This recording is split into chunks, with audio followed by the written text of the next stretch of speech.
Sí, pues buenos días, bienvenidas y bienvenidos a la segunda jornada del 12º Congreso de SAVECC. Y me han encargado presentar, es como que alguien desconocido presenta a una de las figuras más enormes de las terapias contextuales. Es un placer tener con nosotros hoy a Niklas Torneke. Hola Niklas, ¿qué tal? Yo le decía, voy a hacer la presentación diciendo que hiciste psiquiatría pero nunca fuiste psiquiatra, porque se enamoró del análisis de la conducta, se graduó como psicoterapeuta y lleva ejerciendo como psicoterapeuta muchos años allá en Suecia. Creo que es de las personas que más entiende, más sabe de RFT en el contexto clínico y, bueno, siempre me parece importante recomendaros sus libros, Aprendiendo TMR y la metáfora en la práctica, que editado por MISAI, por el equipo de Carmen Luciano, y el ABC del comportamiento humano, que hemos presentado en este congreso y que lo tenéis ahí fuera. Es un lujazo tenerlo aquí con nosotros. Niklas, muchas gracias por estar hoy aquí en Córdoba y que lo disfrutéis lo más posible.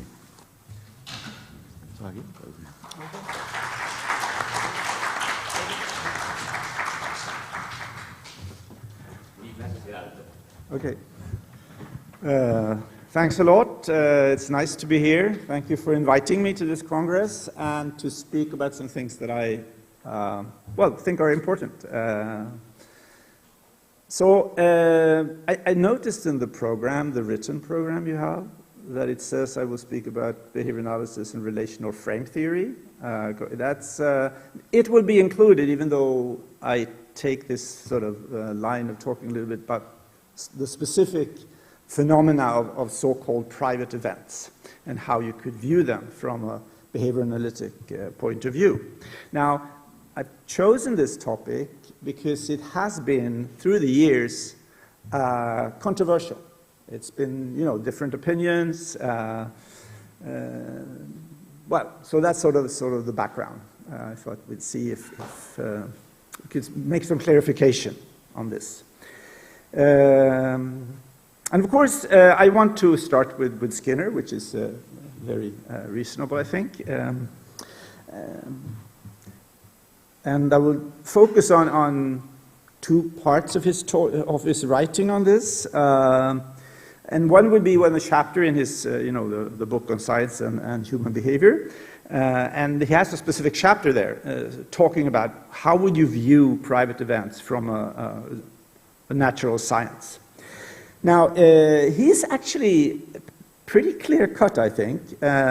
This is sort of one of his original, or his starting points. Now, the fact that what he comes to call private events are simply a part of the universe enclosed within the organism's own skin. Okay, and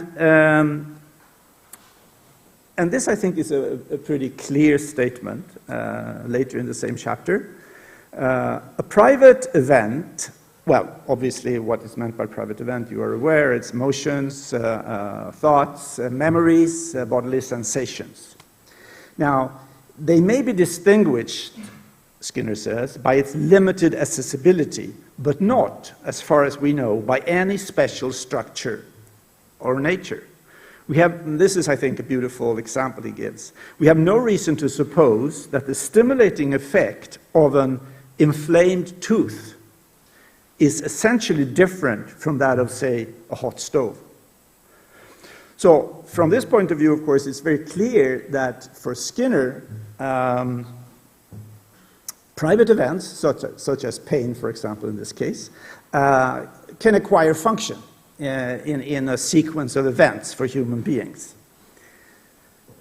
And possibly also for other organisms, I guess, but his focus is, of course, on humans.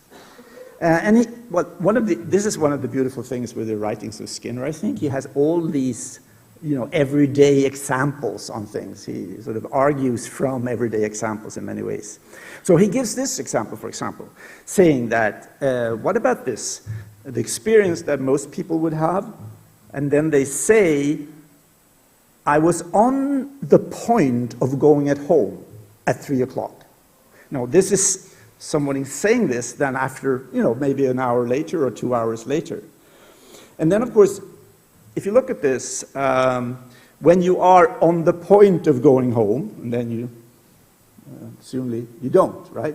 So, of course, that could be a public event, right? Because, you could do something that is observable to others in connection to being on the point of going home. You could put on your jacket, or you could almost be on your way through the door, and then you change your mind, right? But, as Skinner points out, it could also be an event that nobody noticed except you, right? Noticing that you're sort of, on your point of doing something, and then you don't, right? Okay, now, here's another one. Here he talks about private responses and their function in problem solving. Now, the private response, he says, may produce discriminative stimuli which prove useful in executing further behavior of either private or public nature. So he's pretty clear here. Private events can acquire discriminative functions. Okay? I'll give you one more, just because I just reread these parts of Skinner's work, and I found that he's very clear, actually, on this. Now, then he says, a purely private event that has no other connection to anything else would have no place in a study of behavior, or perhaps in any study. But, and here it comes, but events which are, for the moment at least, accessible only to the individual himself often occur as links in chain of otherwise public events, and they must then be considered. Okay? So far, he spends a lot of time talking about the specific and the different types of functions that private events can have in a chain of behavior. Okay? But then, and I think this is part of the controversy that is coming historically after, in behavior analysis, he also, in the same chapter, says this. Now, how are such variables, private events, to be treated? And then he says, well, the issue is seldom crucial in the practical control of human behavior. Now, reading this chapter, this is in the same chapter, it's a little bit, well, I wouldn't say it's contradictory, because obviously he had a way to get this together. But it is, I think it had caused a lot of contradiction regarding this. What does he mean when he says that? First he gives a lot of, page and page and page up, down, on how these private events can intervene in human behavior, in change of human behavior. And then he says, well, no practical, it doesn't really matter. Well, you can, and that is sort of a kind of question, how does this go together? And of course, there are ways, obviously Skinner knew what he was writing, so I mean, there are ways to get it together probably, and we can have different ideas on how to do this. But I just wanted to lift this up because I think this has had this sort of stream saying that, well, it doesn't really have that much practical importance, has been very influential in parts of behavior analysis. And many people actually argue very much more on this than on the other things that Skinner actually wrote about these things. Okay, we'll be back to Skinner. I will leave him for now with this question, and I will give you some other voices. Okay? The first guy up to the left is Willard Day. He was more like a, philosopher almost. I mean, he was dealing very much with the theory of science, philosophy of science, and he worked a lot to sort of integrate Skinner's work or behavior analysis with other parts of science. And he also gave some of these, in the tradition of Skinner, he gives a lot of practical examples. And he was very strong on the need for a behavior analysis which included private events. He took this example, for example. Let's say that I would tell you the dream that I just had this night, the past night. Now, of course, if you look at that, and I will tell you about the dream, I actually did have a dream last night. I won't go into that, though. But, obviously, if I would tell it to you, there are many other variables that are not private in why I would, obviously, if I would tell it now, I would tell it in the context of interacting with you, right? Being in this particular context. So that would be public events influencing. But it's hard to argue that the actual dream, which is definitely private, right? That it did not influence. If I would tell you about it, that it's obvious that the dream has an important variable, right? Okay, so that's Willard Day. The next guy to the right is Charles Förster. Now, he has done some beautiful work. He used to, in addition to many other things, he used to work with therapists working with children. And actually therapists that were working within a psychodynamic reference. He would sit with the therapist and notice and sort of try to understand what was done using basic behavioral principles. And he's written beautifully on this. Actually, it's nice, I came into a quote from the therapist in this interaction with Charles Förster saying, there was a woman therapist, she was very experienced and worked a lot with kids, and she said at one point to Charles Förster, Charles, how can you understand this? I mean, it takes years and years and years to learn how to do this. And she was impressed by the fact that he actually did understand and could talk about what was going on from basic behavioral principles. Charles Förster is also the father of what is now called behavioral activation. He was one of the, well, he was actually giving the first version of that. So it's very important. And he also, like Willard Day, stressed the importance of including private events in the behavior analysis of human behavior.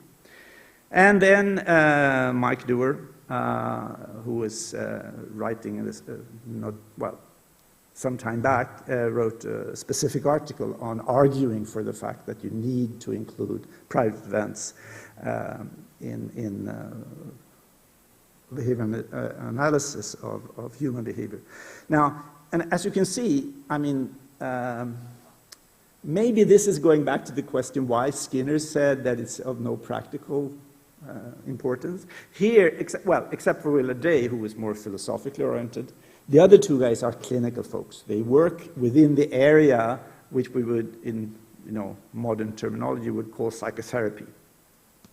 And then, of course, it's pretty obvious that you have to know something about how do you do with emotion, for example, and other private responses in the context of typical psychotherapy. Mike Dewar is also an important person because he was part of the basic research program on relational frame theory. So he will be sort of, and he did some very nice basic studies. So that will introduce me now at this point to get into this relational frame theory. Okay. And I do that because I think that if you understand relational framing, you will also understand a bit more on the function of private events and why and how they can have such a complex influence on human behavior. So, relational frame theory then, it's a behavioral analytic research program focusing human language. You could, I think, in more common psychological terminology, call it behavior analytic theory of language, if you like, or verbal behavior, then, to use the more behavior analytic term. Relational frame theory is often spoken about as somewhat difficult. Well, but it's a little bit odd because really the basic idea of relational framing is very simple. The basic idea is that from an early age, humans learn a special repertoire of relating, a specific way of relating stimuli or events or whatever you like to call it. And it seems to be different from the type of relating we can observe with other animals, as far as we are aware, at least.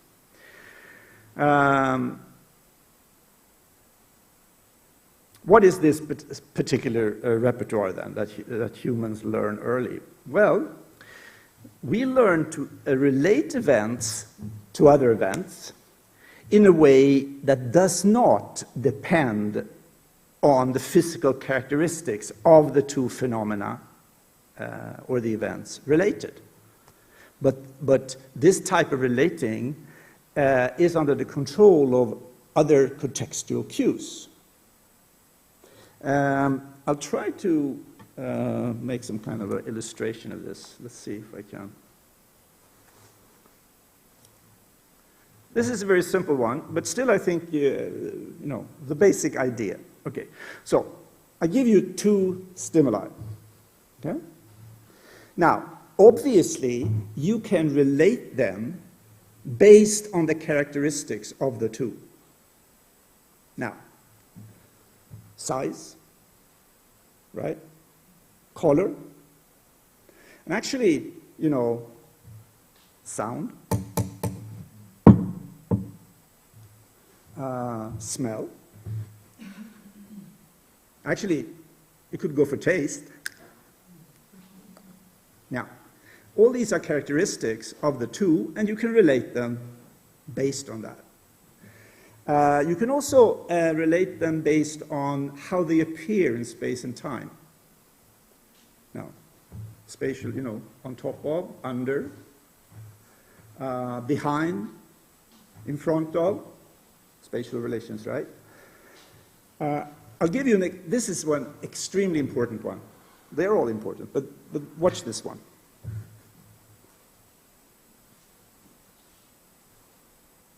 Temporal. One comes after the other, right? Now, if you think about it, imagine an animal or an organism that could not interact with this one coming after. If you had an organism like that, that organism could not learn anything by operant conditioning, right? Simply because you have to learn from operant conditioning, you will have to be able to interact with the fact that you do something and then comes something, right? What we call consequences. So you can see how the way of relating based on how phenomena appear in space and time, and of course the characteristics of the two, are extremely important for relating, and we do that a lot. And other animals do too, right? Because obviously dogs or birds can interact with if something, well, comes before the other or after the other, or the physical characteristics. You could easily train a bird to go for this one rather than this one by a traditional way of training, operant conditioning. Now I'll try to show you what it is. I mean, obviously human beings do this too, right? Relate this way, but depending on the phenomena related. And what is it that we learn early? It is, we learn to relate these things and many other things in a way that depends on other contextual cues. Mostly sounds, but also other phenomena, right? Gestures and things, but sounds are dominating and well, easy to demonstrate. Okay, so if I say red is bigger, which one is smaller? And then you easily, you know, because you know this game, you know this training, you've done this, this is sort of everyday things that you do, right? So if I say red comes before, which one comes after? Or maybe it's easier for you to see if I say white, right? Because the red is small here. So White comes before. Which comes after?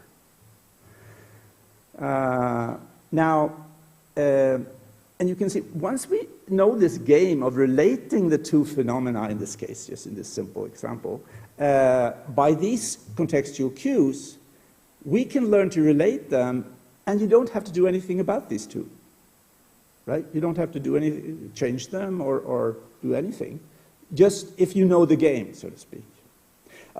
I'll give you an everyday example, so sort of trying to illustrate this once again. Let's, I remember when I was a young psychiatrist, in the place where we worked, we used to have this, pretty small clinic. So in the morning, before going out to our different tasks, we were sort of gathered together, 10 minutes, checking out what happened at the emergency entrance or small talk together. I'm pretty sure some of you are used to this kind of gathering together in a short while, and then you go to go do your things. Now, imagine that you've been to these kind of meetings at work for several years. And for some strange reason, one thing was repeated every time.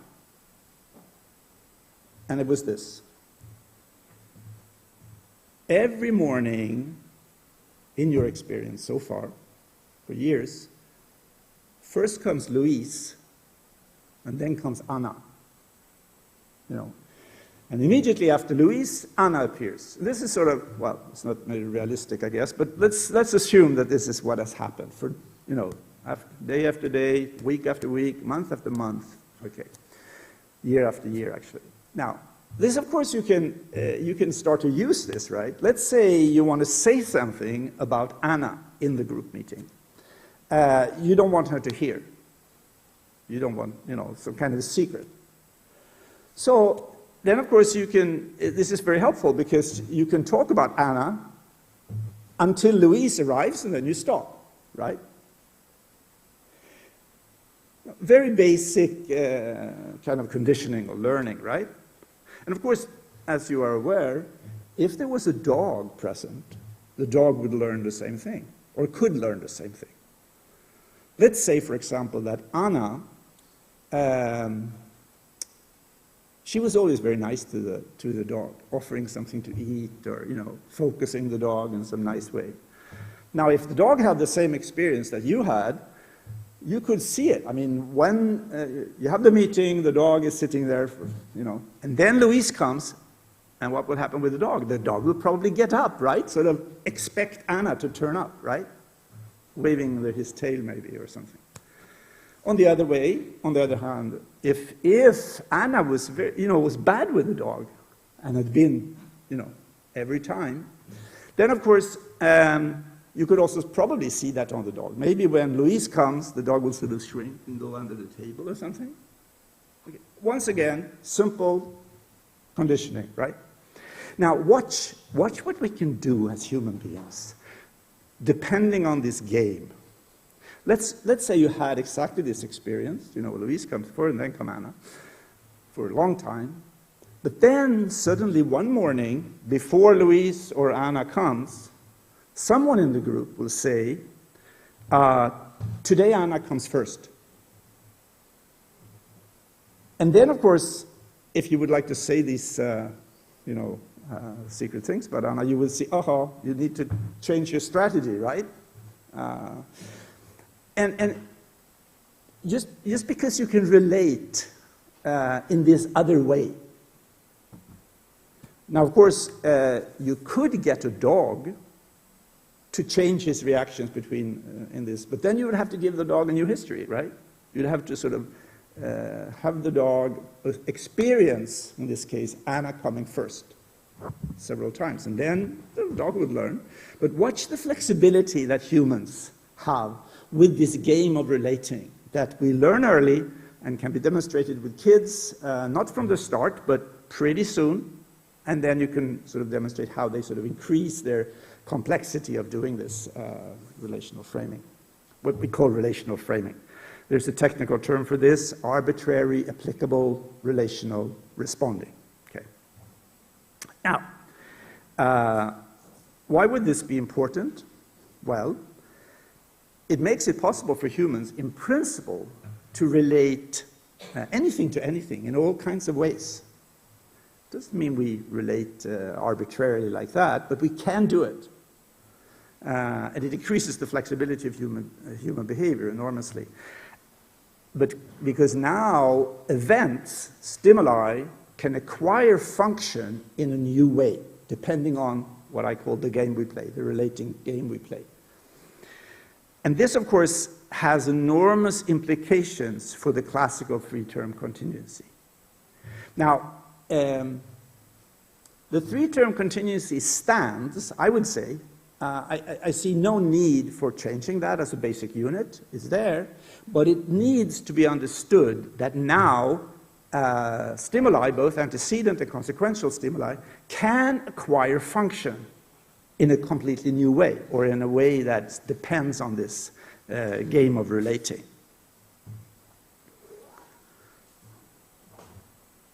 Okay, let's turn back now to the sort of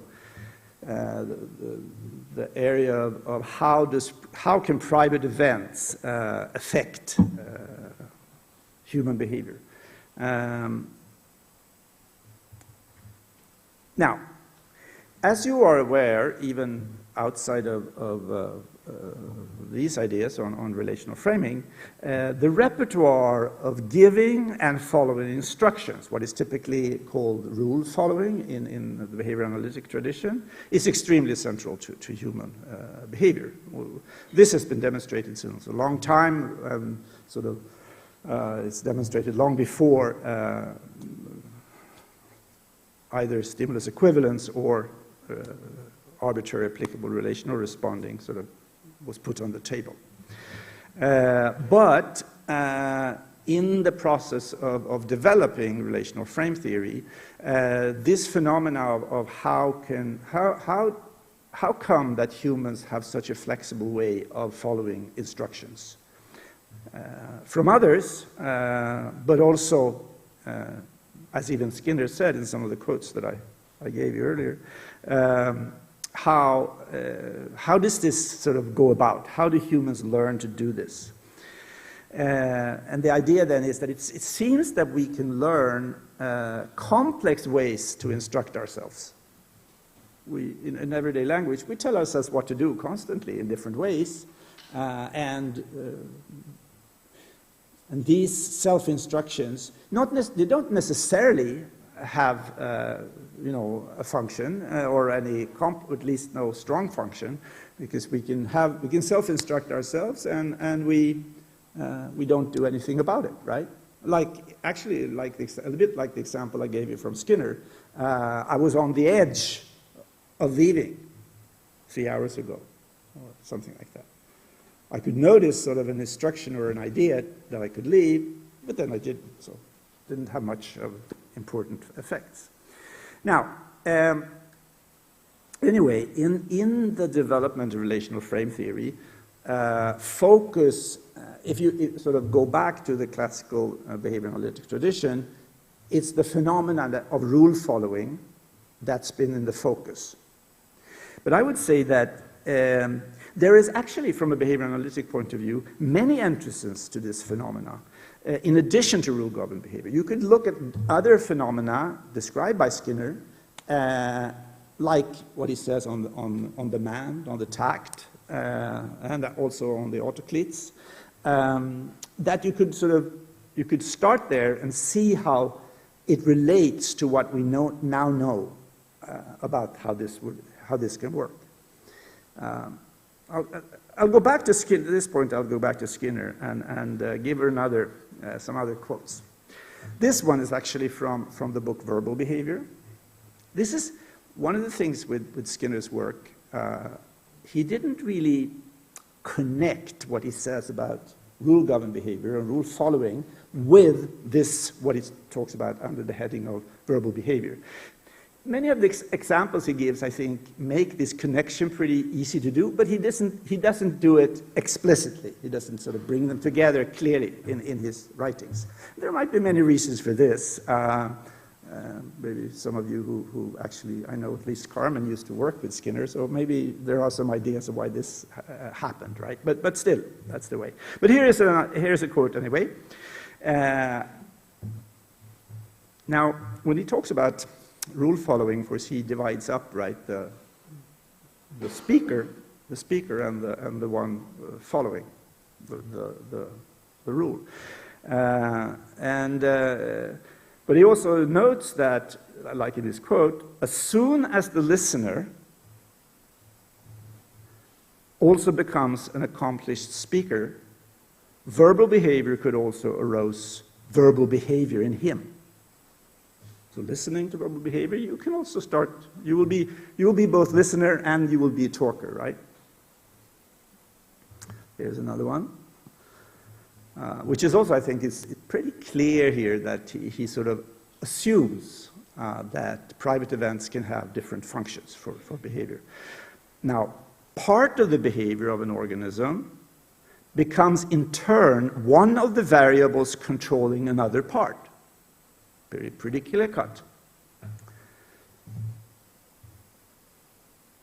And also from verbal behavior, an account of verbal behavior is not complete until its relation to the rest of behavior of the organism has been made clear. Okay, some more here on Skinner, and specifically on what he would call the manned and the self-manned, then, and the tact and the self-tact. He uses these terms. So on self-manned, once again, these examples, he was such a good writer giving all these examples. So this one, for example, he talks about hunting, and he says, it's helpful for somebody hunting to in certain situations stand still.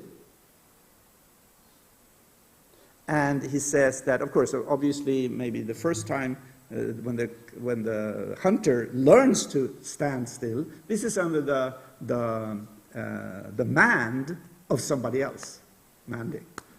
But then he says, obviously, then the hunter can self-mand. So in certain situations, you could imagine a hunter saying to himself, stand still. And he says, well, to be able to do that is probably at an advantage in controlling himself effectively in the field. Right? Self-instruction. Here's another one. Opening a combination lock on a safe. A person may also respond to his own intraverbal stimuli, as in opening a combination lock, by following the instructions he gives himself by reciting the combinations as an interverbal chain. Once again, self-instruction. And manding or tacting can also function this way. Here's one. More general. The automatic clarification produced by the tact, clarifying something, is in no doubt supported by self-instruction. Here he actually uses the term. The speaker's future behavior will be different, although the response is not necessarily emitted again. You say something to yourself, tacting, you describe something to yourself, and that description or tacting will actually influence your behavior later on. Oh yeah, this one is so nice. He's talking about, when you read a detective story, like Agatha Christie or something, and you sort of, and of course these stories are built up so that you will be, your thinking will go in a certain direction. Oh, it must be this guy. But then some small things are introduced that actually makes it impossible that it would be this guy. Are you with me? And then, if you read it, continue reading, you still are drawn to, oh, it could be this guy. But no, it shouldn't be this guy, right? So he gives this example and says like this. Well, thus, in solving a detective story crime, we may find ourselves insisting that the character is guilty, in spite of a small but conclusive bit of evidence to the contrary. As we drift again towards the wrong conclusion, we may re-instruct ourselves. No, no, no, it can't be Billingsley. Billingsley was in the conservatory talking to the gardener. You know, so you can see how you talk to yourself and you influence your own behavior. Now, to connect these things in Skinner on self-instruction to relational frame theory, I would say that RFT describes a process, the game that I refer to or try to illustrate, that explains why this role of private events is so complex and influential in human behavior. So, the implications then for the function of private events, you could say, using the first example I gave you about the toothache. Now the thing is, a toothache, for a human being, having learned this game of relating, a toothache is no longer just a toothache. It is a toothache, and how you relate toothache to other phenomena, other stimuli, using or in as a part of this relating game that I try to discuss with you. So you can see how this relating game increases the complexity of human behavior. Of course, many things that we relate by this game are not private events. These are all kinds of things. You know, how you relate.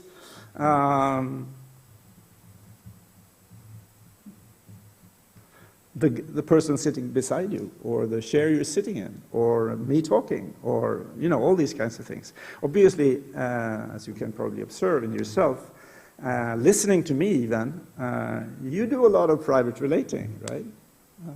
You know, agreeing, not agreeing, thinking about certain events, your own experience, blah, blah, blah, lots and lots of things, right? And this, of course, is very helpful. Now, overall, very, very helpful, as was illustrated by the meeting, the working meeting, how you can just by introducing certain sounds can influence the way people behave without giving them a new history, just by this, well, in a very complex way. So, well, you can say that it's like using the force of relational framing. You know, we are able to sidestep immediate gratification and go for what is typically called long-term continuous or long-term consequences. Now, once again, compare what we know with other animals. Let's say that another animal, not human, would do something, and repeatedly the consequence, the short-term consequence, is aversive. So you do something and, you know, move your limb or try to get to some place or whatever, some kind of movement, and the consequence is immediately aversive. So you go and you get, okay. Now, of course, as you know, other animals that have this experience, they will try to, either they will stop doing that, or at least they will try to avoid it in different ways. And of course, it's true also for humans. We also, you know, have short-term aversive consequences, and they influence us. But what we can do, given the relational game, we can actually do something, and the immediate consequence is aversive, but we can relate this, by the game we play, we can relate this aversive consequence to something appetitive. And by doing that, we can sort of continue doing things where the short-term consequences are aversive. You know, an everyday example, you know, like going to the dentist. I don't know, some people might think that's nice or something. I don't, and I think many share the idea that it's not very nice. You know, they drill in your teeth, you know, the sound, and it's sort of, it's an aversive experience. And still, we can sit with our mouth open. We don't necessarily do that, of course. There are many variables affecting. But it's possible for us. How do we do that? Well, according to this idea then, we do that by relating whatever is occurring now to something appetitive in the long run, sort of. You know, in this case, something about the health of our teeth or whatever, some things like that. And you can see how extremely helpful and flexible this ability is, that we can do this. Now, and overall, it is very helpful, and it has some kind of a side effect. There is a dark side of the force. And if you watch it and you look at it closely, it's actually the same thing that also has this sort of dark side. It's not another thing, it's the same thing. Watch it again. Let's say that you can do this, right? You can do something, and in the short term, there is an aversive consequence, and by relating this to appetitive things, different kinds, you will actually be able to go on, right? Now, this is extremely flexible, given that eventually what you go for falls down, right? That's sort of the helpful thing with it, right? You can go for long-term consequences, or so-called, right? But watch, at the same time, there is a risk in this. Because you can go and you have an aversive consequence, you go on, and because you're well trained in doing this, and you also contact some kind of a short-term consequence, of course, of doing the right thing, doing the thing that I should, or doing the thing that would eventually give me, right? The risk is that you will continue doing that, even though it doesn't fall down. So you get into a vicious circle of rule following, you say, or following your self-instructions, or, well, it could be instructions given by others, and of course, from the start, they probably were given by others, even though you can, well, continue developing them, so to speak. Now, this is the risk. So from this point of view, psychological problems are thought of as a kind of a side effect of this relational framing, or if you like, the side effect of human language. So, let me say something at the end then about psychological suffering. The idea being that, or the problem being, in certain contexts, for human beings, subtle responses of the person herself, you know, feelings, memories, thoughts, perceptions, they will function as instructions and tend to trick the person into problematic behavioral strategies.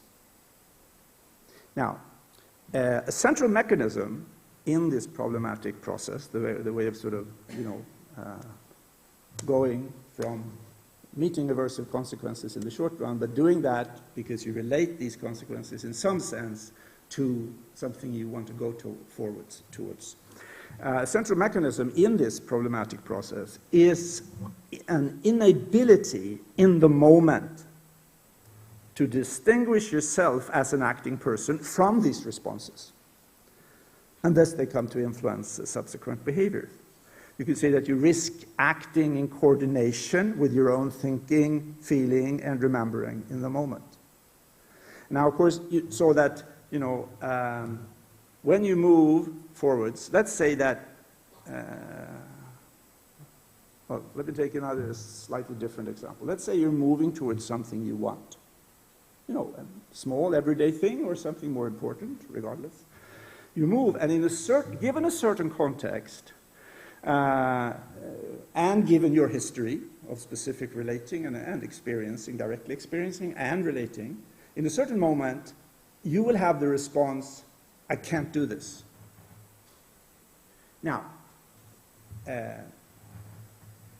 if in that moment there is no distinction between yourself as a whole person, acting person, and this response, then of course your next step will be according to the response. You go, I can't do this, and if there is no distinction between yourself and this, your next step will be according to, I cannot do this.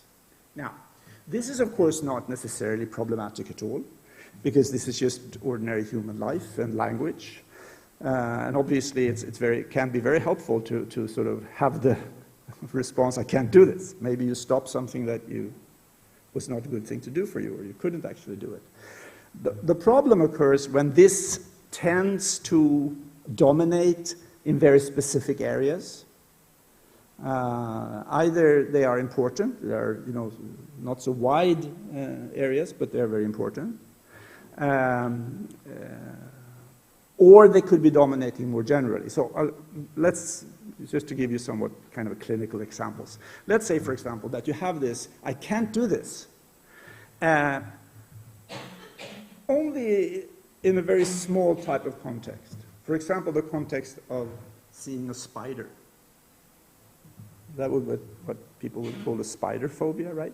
When you see a spider, it's just, it's not just a thought, it's probably a lot of emotion, disgust, but also, all kinds of relating of memories and stuff. And it comes, I can't do this. Now, if there's no distinction between yourself and this, of course, then the next step will be away or trying to sort of avoid this spider. So this would be very restricted, but of course it could be problematic depending on how important it is for you to interact with spiders. As you know, there are spider phobics that cannot even open an ordinary daily newspaper because you never know what's on page 3, right? But of course it could also be not this specific, but it could be much broader area. Let's say the area of closer relationships, or the area of meeting some kind of criticism from others, critical thoughts or remarks or something. Now, if the specific self-instruction, like I can't do this or get away or get out of it or something, occurs. For example, if somebody else says something that in some sense is a bit critical of you, or if it's an emotion of getting a closer relationship, then of course that can happen in many different areas of life, right? It's pretty sort of generalized. And of course, to not be able to handle and stay in situations where you're criticized, you have to get out of it, of course, this would eventually be problematic for most people. And of course, if you value and if you want close relationships, if as soon as the uncertainty of getting closer to somebody will, give you this subtle instruction, get out, get away, can't have this, then of course it's a tricky thing to move into relationships that are sort of more closer.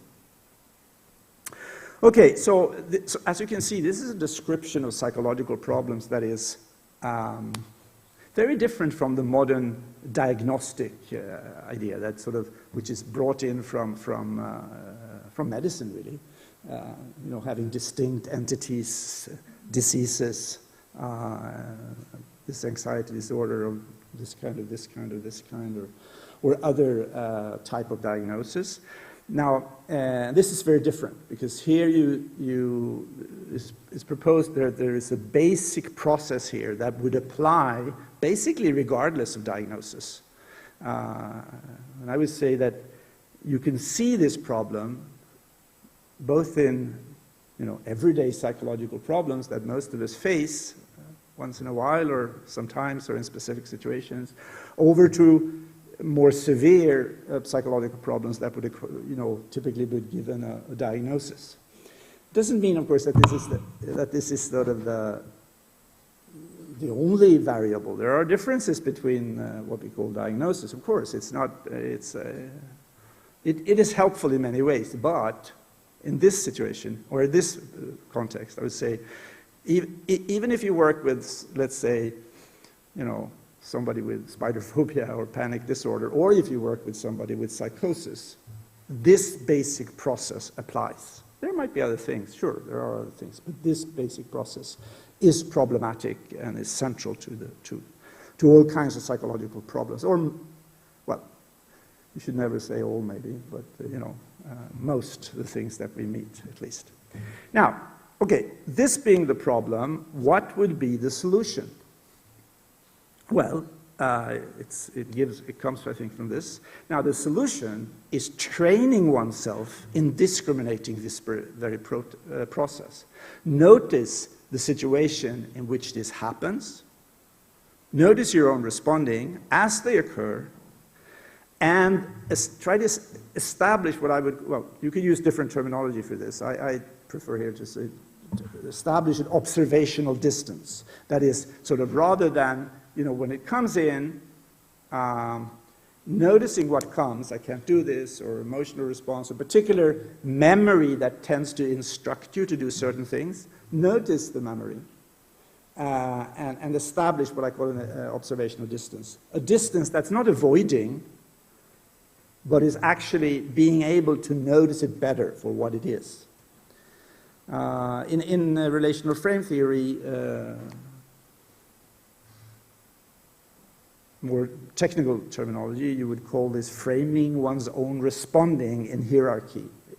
So in ordinary language, this would mean something like noticing that whatever turns up with me, emotion, memory, having instructional functions, this is part of me. I am more, and I am on top of it. That is, I can have this, and I can still direct my behavior. Now, why this would have this function, I think, is that if you go from coordination, that is, I can't do this, the next step away, and I can't do this, noticing this, oh, here comes, I can't do this.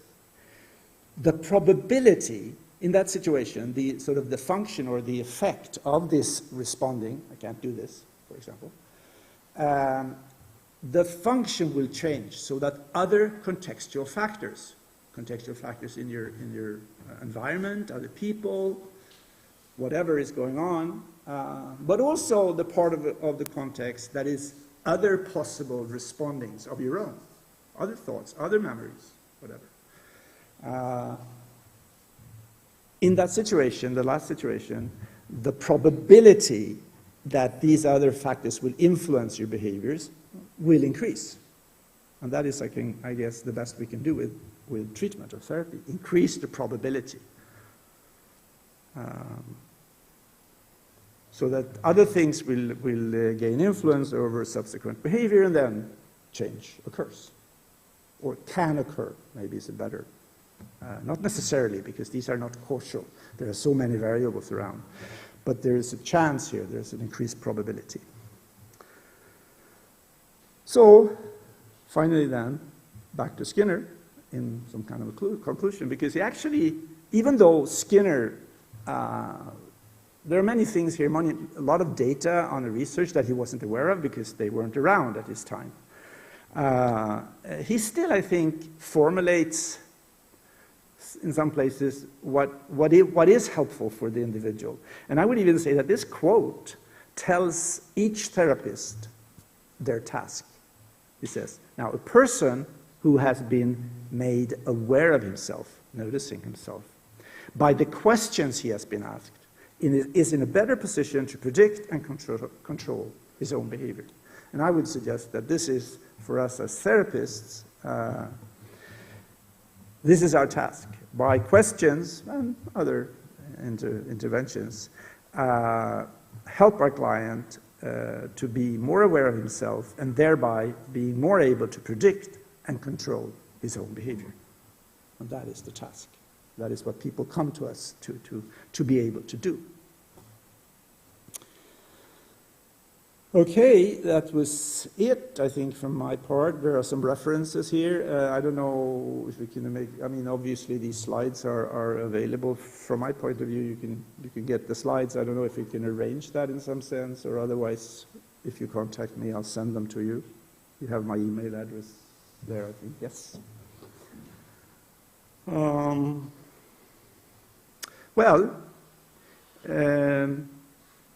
I think we have time for some discussions or questions or protests or whatever. seems relevant from your point of view.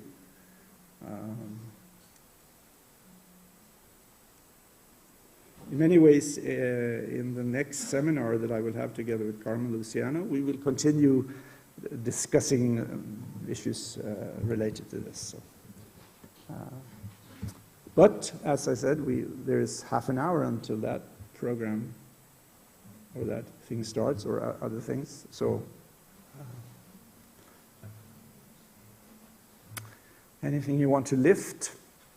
If you don't want to do it, like, you know, it's like speaking English for some of you. Even if you understand me, it's tricky maybe to. You can always come up to me and discuss whatever you want to. That's up to. Let's see. Okay, maybe we have some stuff here.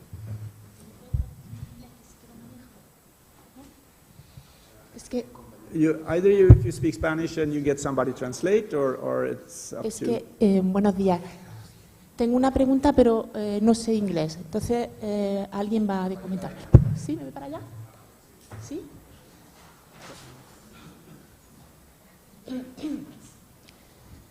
Me vengo así con el micro, ¿no? Ah, que tenías otro micro.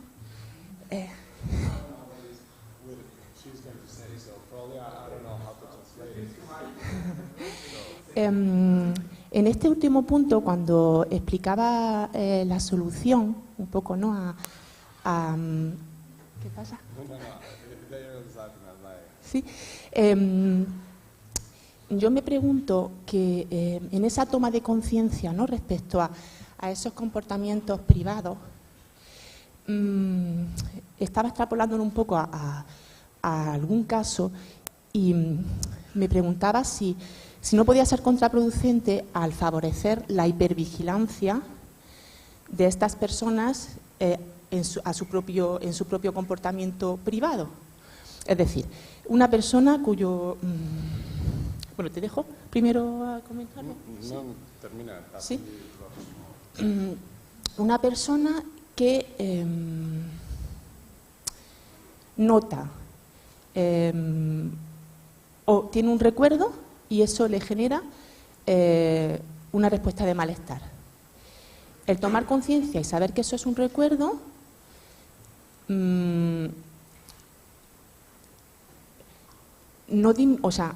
pienso que no disminuye la probabilidad de ocurrencia de esa respuesta de malestar y que incluso favorece o pudiera favorecer mayor probabilidad de ocurrencia por el hecho de estar instruido como en darse cuenta, ¿no? En tomar conciencia, algo así. A ver. Yeah, well, it's difficult, but I'm going to try to summarize. She said something related with being aware of yourself. Sometimes is good, but sometimes is bad, right? More or less.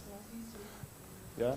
So she wants to talk about the bad side of being aware of yourself, that being aware of yourself sometimes just can start some psychological suffering just by thinking about yourself again and again and again and again. So that's more or less the point. So is that a commentary or something like that, yeah? Yeah, okay, yes, I mean, and obviously this repertoire of relating, if it's in a particular situation is helpful or not helpful, you will have to go to a particular situation, right? Because it's always, you can tell yourself, to take the simple example I gave, the response of I cannot do this, stopping sort of a line of behavior. Now, that could be helpful or it could be problematic, depending on the situation. Right. So you have to go to the situation, and you have to explore what this kind of situation is. You have to go to a description of the situation, but you also need to explore how is the particular person you're talking to relating different things, and in what sense do they experience this as problematic? Are they stopped in some way that they don't want to be? Because, of course, if you have, I can't do this, when typically something that you really want, you're moving towards, oh, I really want to talk to you, right? But every time I try that, it comes, I can't do that. Well, is this problematic or not? Well, it depends on how important it is for me to talk to you, right? So you have to do a function analysis of specific situations, which has always been this is what behavior analysis has always done. It's just that there is another way of learning here that influences the human being and makes it much more complex than other animals, even though they can be pretty complex too, of course. But yeah, well, I don't know if that sort of fits your point, if there are any specific question regarding this, or...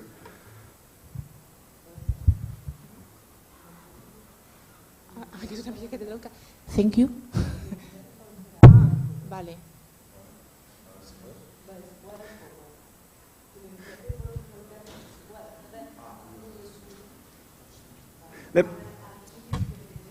Toma, ¿te lo dejamos? Sí, claro, le recomiendo la... Yo creo que ha dicho que no lo podemos entender fuera de ese contexto, de esa situación, ¿no? Que entendemos que eso nos indica un poco la función que cumple, ¿no? Y que puede ocurrir eso y que en tal caso habría que verlo, pero que también puede ser que no, ¿no? Quizá esa toma de conciencia es lo que le permite a la persona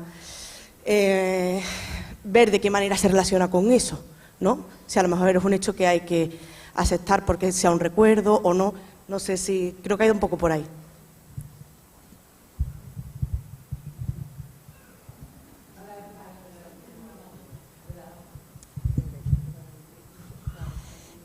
Es que yo creo, a tu respuesta, no lo sé, ahora a ver si podemos traducírselo a él, que no basta con notar el pensamiento y la sensación, sino tomar conciencia de ese pensamiento y esa sensación a que nos empuja, ¿no? Es decir, estoy sufriendo, tengo un recuerdo, estoy sufriendo y tengo ganas de beber. Y si te quedas solo con notar, y no identificas, no discriminas cuál es la tendencia a la que te empuja esa sensación, ese pensamiento, y si tampoco identificas si a ese lugar donde te está empujando la sensación, el pensamiento, a ese lugar donde tú quieres ir, no basta con notar, hay algo, o sea, tienes que discriminar la tendencia, ¿no? Hacia dónde te empuja, qué acción, y esa acción va dirigida a lo que tú quieres o no para poder elegir. Es que si no, no puedes elegir lo que hacer. Es que si no lo notas, estás pillado. Yeah, I'm going to translate that commentary. She said something like, it's not being aware of something is not just acting your own emotion, but it's entail more things. Just acting your emotions, but knowing where those emotions drive you and that kind of stuff. She said, like, in order to be aware of the entire situation, in order to just produce good things for you, maybe you need to be just acting your emotions, but also noticing or deriving a rule that says, okay, that having that emotion just drive me or guide me to that kind of outcome or something like that. It was a conversation. Yes, if I got it right. I mean, this is an excellent example of the complexity of relational framing, because your emotion or whatever that is, what is an emotion for a human being who knows this game of relating? Because it's hard to. Can you even notice? You can say it this way: can you actually notice an emotion without that emotion telling you something? That's what I meant by a toothache is no longer a toothache. Or it is a toothache, but it's more than a toothache. It's what this toothache tells you, in a sense. And then you are into these verbal things, right, instructions. And so I think, if I got you right, I mean, I agree with that. It's tacting emotions and or what they tell you. And actually, for a grown-up human being, an emotion always tells you something. And it connects to your stories, to your fears about the future, all these things. So even an emotion is no longer only an emotion, or it's not only a basic affect. Sí, yo creo que, so Niklas, the point is that maybe is that in Spanish. No, I want to tell you in English. Yes. No, what I think there is a problem in regard the what is functional analysis, because you were saying that you need to, when you are with a client, it is needed to understand the functions of the memory or whatever, no? And it's that's what the other person was saying, that is that you need to know the tendency. What is the connection between that memory and what you are doing, and in what way that it's going away or it's going towards moving what you really it's being fulfilled you. So that's what's the point. So, in Spanish, yo creo que es la misma cosa, ¿no? O sea, estaba él diciendo cuando hacemos funcional análisis, que lo hacemos todos, ¿no? O sea, la única cuestión es que el parabicipieno, como lo queramos llamar, ¿no? O sea, los recuerdos a veces se ponen en contra y nos dicen cosas, nos dicen cosas. Tenemos pensamientos que están conectados a todo eso, funciones, memorias, y entonces nos pueden mover en contra de lo que realmente es importante para nosotros.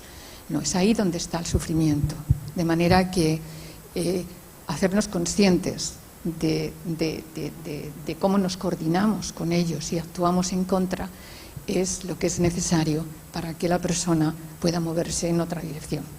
De forma que yo creo que lo que él estaba diciendo y las preguntas están en la misma dirección. No es más que, no es que notar, es notarlo cuando es necesario porque te está llevando en dirección contraria a lo que tiene sentido para ti.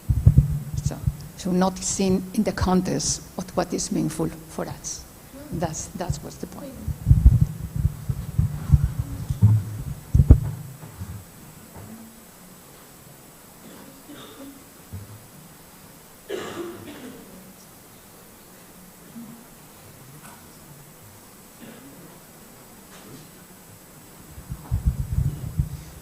Thank you, Dr. Torneke. A very good speech. I agree with you. I know how to use the private events and they are verbal, in general, verbal. So they are a private speaking with myself. But what about when the private events are only sensorial? When we have a two state, but I refer about chronic pain, for example, or hallucinatory image.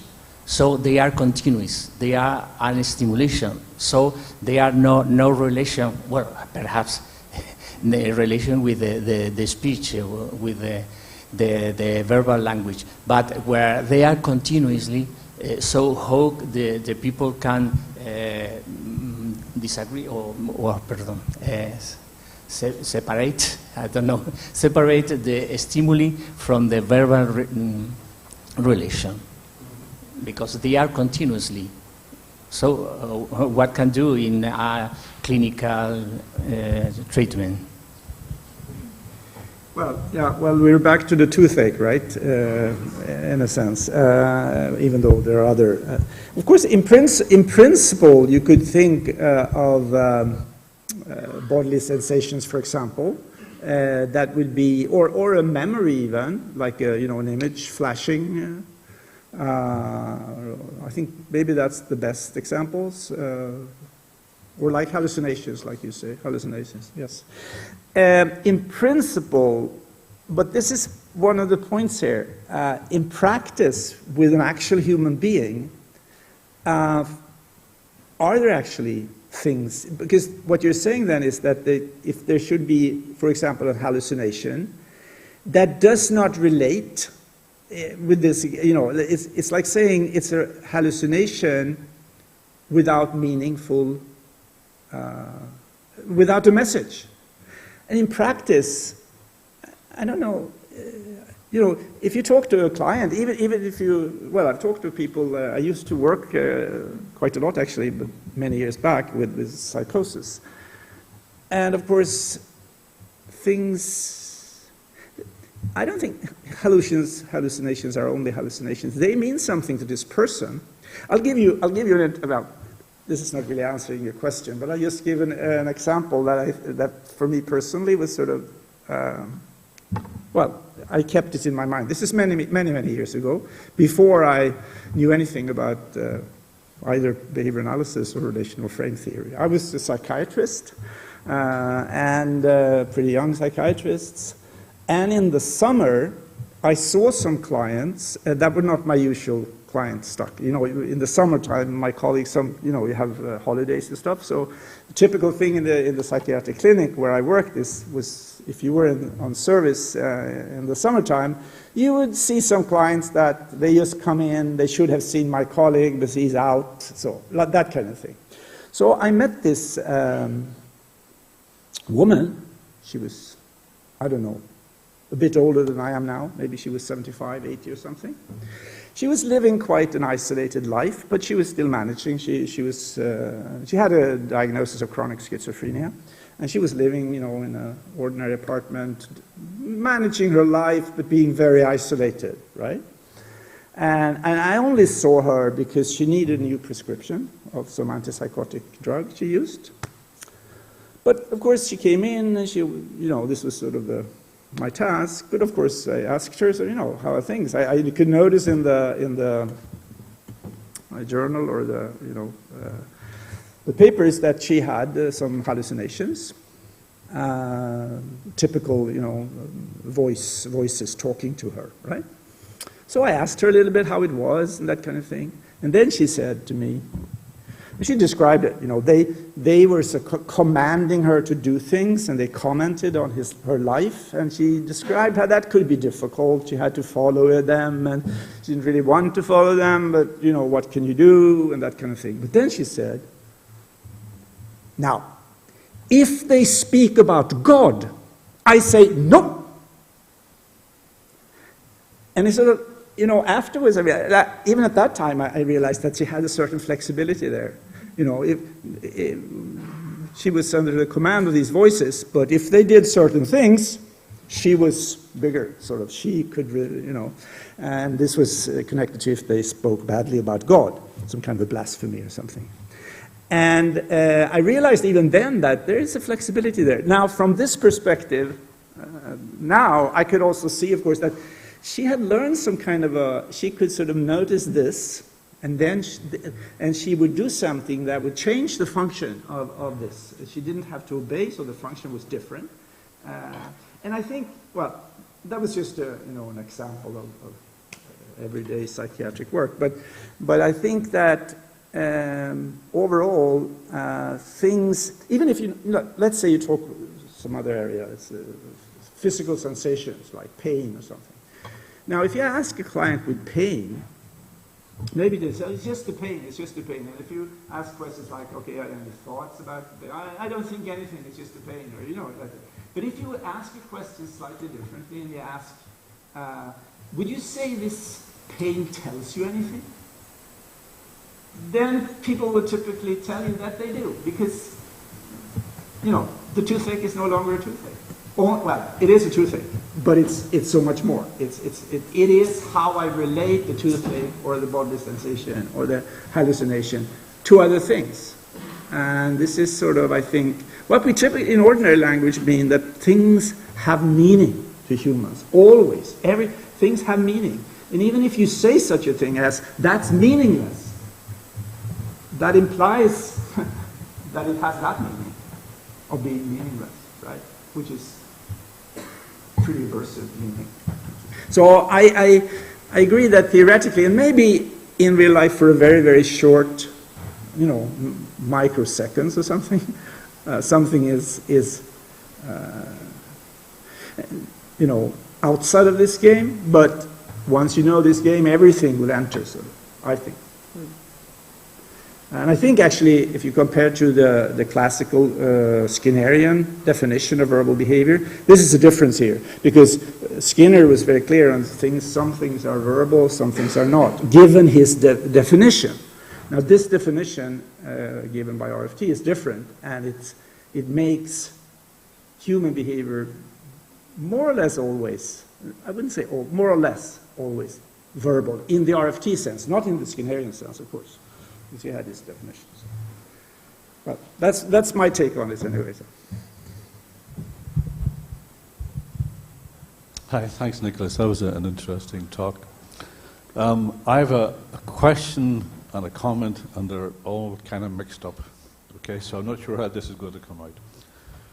One question is, as a behavior analyst, whenever you look at the goal of the natural science of establishing functional relations, how do you guard against going cognitive? Being cognitive in the analysis of the things that you're talking about. Okay, that's one question, right? But another suggestion then is in relation to this distancing.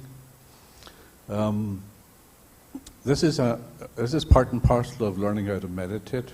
Whenever you learn how to distance yourself from something, whenever you meditate, you can learn that process, the change in yourself as you meditate. And whenever I was learning how to hypnotize, and I used, as I said yesterday, I used it in my own kids. Whenever they were born, my wife we used hypnosis together. But during my training, I watched a videotape of a woman having a cesarean operation. So we're looking at pain here. Now, during that video, half of her body was separated from the other half by a big white sheet. Now, at the business end where they had the cesarean, the surgeons were operating. At the other end, where her head was, there was a man sitting at a piano.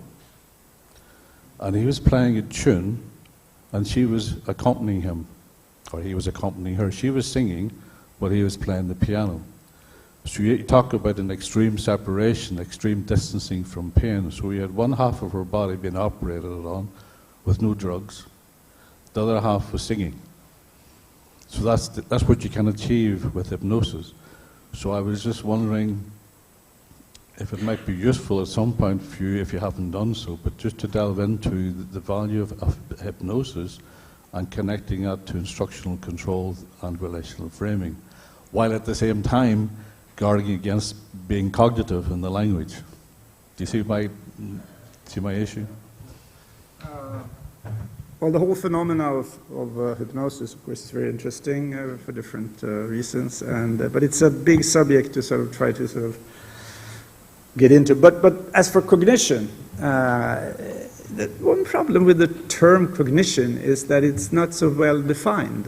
What is really meant by the term cognition? Now, of course, you could. Now, if you, well, I think about two things actually. If you think about cognition in a more ordinary sense, the way it's used, you could, of course, say that what I've been talking about here, relational framing, is a way of approaching the phenomena of cognition, whatever that is defined as, from a behavior analytic point of view, right? Actually, I recall a highly esteemed colleague, Kelly Wilson, saying about the cognitive movement that, well, actually the therapy. Well, cognitive therapy put the right question and they gave the wrong answer. But the problem, so I think you need, if you want to sort of discuss the phenomena of cognition from this perspective, you also need to specify a little bit what is this phenomena, because it's so unclear. I remember actually the first time I ever heard about relational frame theory, that was in Cork, by the way, that we discussed a bit earlier, in Southern Ireland, and this was this seminar that I think was Dermot Barnes-Holmes held it, one of your colleagues and earlier students then. He held it, and then Steve Hayes was sort of coordinating the meeting. So, and then in the audience, I was in the audience, but then there was another very famous guy in the cognitive world in the audience, John Teasdale, an excellent researcher on cognition, on the phenomena. He was actually one of the authors behind this, what is it, mindfulness-based cognitive therapy, if you're aware of that. It's kind of meditation stuff. And when Steve Hayes saw that John Teasdale was in the audience, and he told me afterwards that Steve respected John Teasdale very much because he was a brilliant researcher. From another perspective than behavior analysis, but still an excellent researcher. So he actually said, oh, Professor Teasdale, I see you're here. Maybe could you give us a definition of cognition? You know, a lot of other people would start talking then. And John Teasdale was silent. Then he laughed and shook his head. And that's one of the problems of this, you know, I think. Yeah, I was thinking, some of the problem, I think, with the language is when you think of Skinner's comment about removing the originating agent, a lot of the language is agent-based, so the person is talking in a certain way. But if you connect that to transformation of function or transfer of function in equivalence relations, so the behavior that pops up, shall we say, okay, through transformation of function, just happens. If that person is the behavior that's talking, it's the only way I can put that. That person is the behavior that's talking. That arises through the process called transformation of function. And to that extent, you can talk about networks of relations. So you're talking about a biological system and networks of relations in an environmental system. So you have this combination of two systems interacting with each other. I think you can bypass some of the originating action or the originating agent by staying more closely tied into the, or even putting the two parallel images together, where you can talk as an originating agent, but alongside of that, have the diagram showing the transformation of function, and keep the two going together. Just a suggestion. Yeah, and I mean, of course, there are ways of talking about cognition that would be totally, what can I say, unacceptable from a behavior analytic point of view. Of course, if you assume that cognition is something, and this one Skinner was very much at, right? That if you that cognition is something happening in some other kind of realm, it's not, you know, in the psyche or whatever that is, then of course, from a behavior analytic point of view, you cannot go there because it's not helpful. You can go there, but it's not helpful from our point of view. I think, and even you know, like the things you mentioned, relational networks.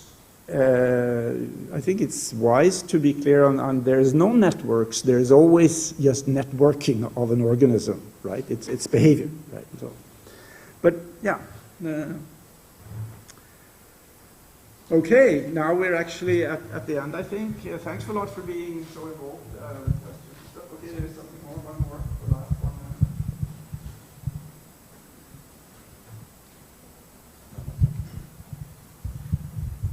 Hi, so, thank you for your presentation. And my question was, so for you, what would be an appropriate definition of, in behavioral terms, okay, of becoming aware of the distinction between yourself and your private events? So for you, what would be an appropriate definition of, in behavioral terms, okay, of becoming aware of this distinction between yourself and your private events? Well, I would say the best technical that I'm aware of is to talk about the specific type of relation that is called hierarchical. It may, well, if you like, you could say hierarchical and dyactic being, the perspective taking. But I think it's really, if you say, which I would, the technical definition is hierarchical framing of your own responding. That includes a dialectic that is sort of to, whatever I notice with myself that I'm aware of, a certain emotion, for example, I notice that is part of me, but I am also on top of it. And this is what is meant. I think that is the colloquial way of saying hierarchical framing of your own responding.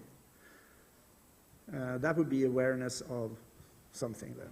So it would involve acquiring this hierarchical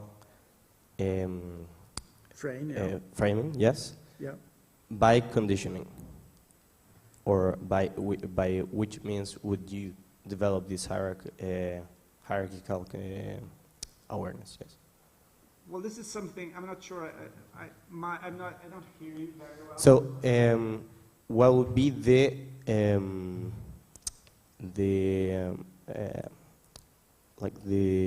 way that a person would learn or would acquire this hierarchical? Yes. Yes, what would be like an example?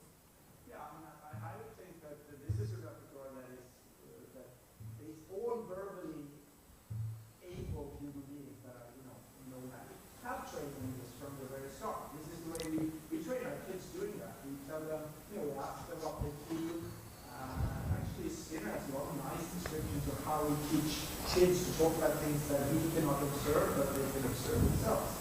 And the way we do that, I think, trains this repertoire. The fact that we should focus it in therapy has to do with, like all repertoires, human beings we don't learn repertoires perfectly. Depending on the context. And for this particular repertoire, being able to hierarchically frame your own responding, being aware in ordinary language, being aware of your own responding in a helpful way, so that you can distinguish yourself as an active person from whatever shows up, even though it's part of you. Now, even if you're very well trained in that, and in certain situations, you will have great difficulty doing it because you don't know this repertoire perfectly. But I think it's in the ordinary language training to learn this, and because problems with this repertoire seems to be central in psychological problems. That's why therapists should focus on that. Okay, so in therapy, the objectives, let's say in this case, would be like verbally conditioning verbally conditioning the person to acquire this kind of hierarchical frame.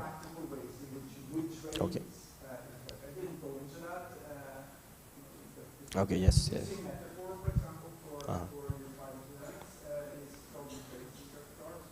There are other ways of talking, sort of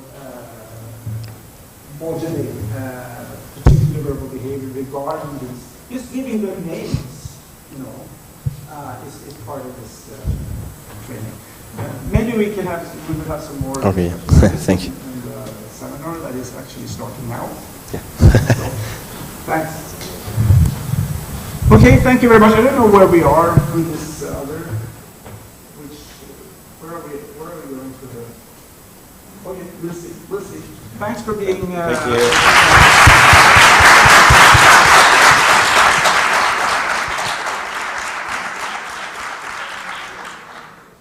Pasamos a la sesión de póster y luego pausa y de nuevo nos vemos aquí, ¿vale? En una hora.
vasos no pida.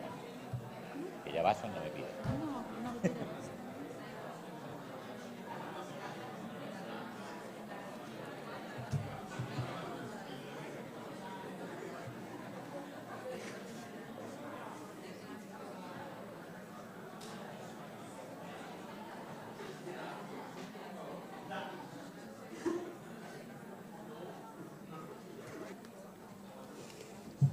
Pues buenos días de nuevo. Sí, antes a primera hora de la mañana os decía que presentar a Niklas era como el ilustre desconocido presentando a alguien con la trayectoria de Niklas, pues con Niklas Tornec y Carmen Luciano aquí que os voy a contar. O sea, no creo que haga falta mucha presentación. Sabéis que Carmen es sin duda uno de los itinerarios más prestigiosos de la psicología de este país, más internacional y más reconocida.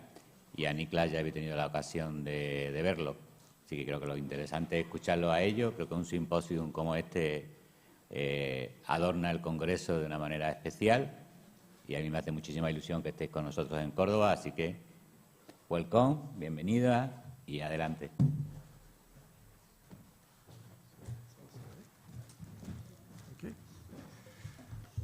Okay. So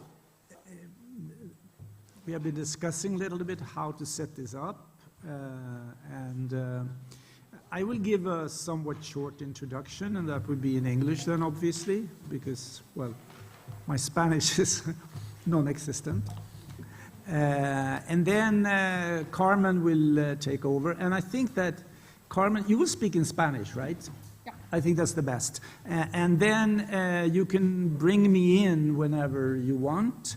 And then the idea is also to have, to try to get some dialogue, so there will definitely be time for questions or discussions with you. And the same applies, I guess. You can, the only thing is if you want to involve me, you have to use English, obviously, then. Or Swedish, which is even better. But that is, I guess, I assume Swedish is with you like Spanish is with me. Or perhaps even worse. I don't know. Anyway, so, and some of this, of course, will connect back to what I was talking about earlier. But and maybe there will be more time then for discussing some of the things that were raised. Better done, maybe, as we have the possibility of talking in Spanish. But here we decided to sort of start with the concept of self, which is, of course, well, on one hand, the concept of self, Skinner talks a lot, he uses the concept a lot in his books. Self-control, self-reinforcement, all kinds of formulations. At the same time, of course, as you are aware, the general use in the culture of the concept of self is very sort of different from a behavior analytic point of view. Because you have a lot of things like, is there a self? Where is the self? These kind of questions, right? And of course, for Skinner, and then for us, I think, the starting point is different. Of course, you could start. Why should you talk about the concept of self, or use the word? Well, from a classical behavior analytic position, it's pretty obvious. People talk about self.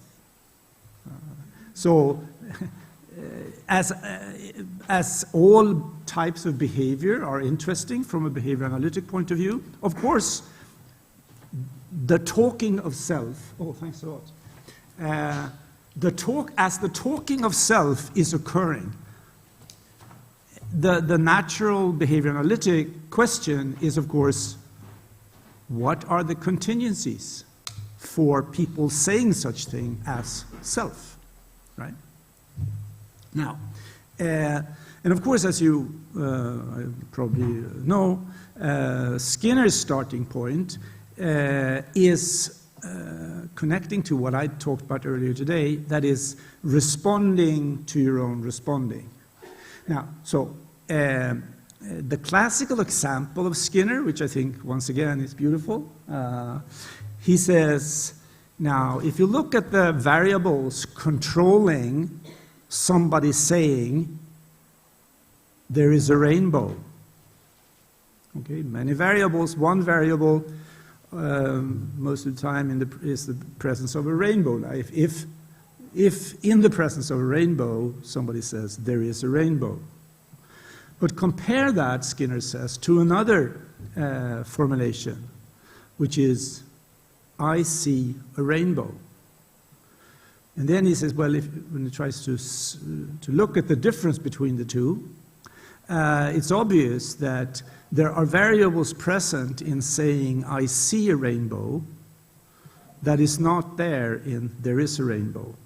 And, again, Skinner saying that I see a rainbow is part of the variables that are controlling this response is the behavior of the speaker, interacting with seeing, right? So it is responding to his own responding. Now, you could say, I don't think Skinner really takes that step, but I think you could sort of take this a step further and ask the question, what are the variables if you say, it is me seeing the rainbow? Or another formulation, I am seeing the rainbow. So sort of lift the variable of, which you could say something like, when you say, I see a rainbow, okay, you see the seeing, sort of, but then the question is, who is doing the seeing, right? And then you would have sort of, when you enter into something that could be described as a perspective taking or dialectic, noticing who is the one, sort of. Now, and this brings back to some of the things that I said in my earlier talk, and what is in relational frame theory terminology is called hierarchical framing of your own responding. In this case, then, hierarchical framing of me seeing a rainbow, for example. So there is sort of what you see, which could be a rainbow, or it could be your own responding to a rainbow, seeing the seeing. And it could be the perspective from which this is seen, the one seeing, so to speak. And this, from relational frame terminology, would be to hierarchically frame your own responding. And as I said earlier, the idea seems a lot of things pointing to the fact that it seems like this type of repertoire, being able to see your own responding, seeing the one seeing, or discriminating the one seeing, or, you can have different noticing if you want to use ordinary terminology or everyday talk. The problems with this repertoire seems to be very central in psychological problems. In addition to other things, of course, but this seems to be central, so central that psychotherapy or the talking cure, sitting with somebody talking, being asked to influence this person in some respect that this person wants to be influenced, to be able to change something. It's actually interesting also to see that a lot of different models of psychotherapy, I mean, not coming from behavior analysis, but having different theoretical backgrounds, seem, if you look at the present type of research done and from different perspectives, it seems like this phenomena is talked about in different models.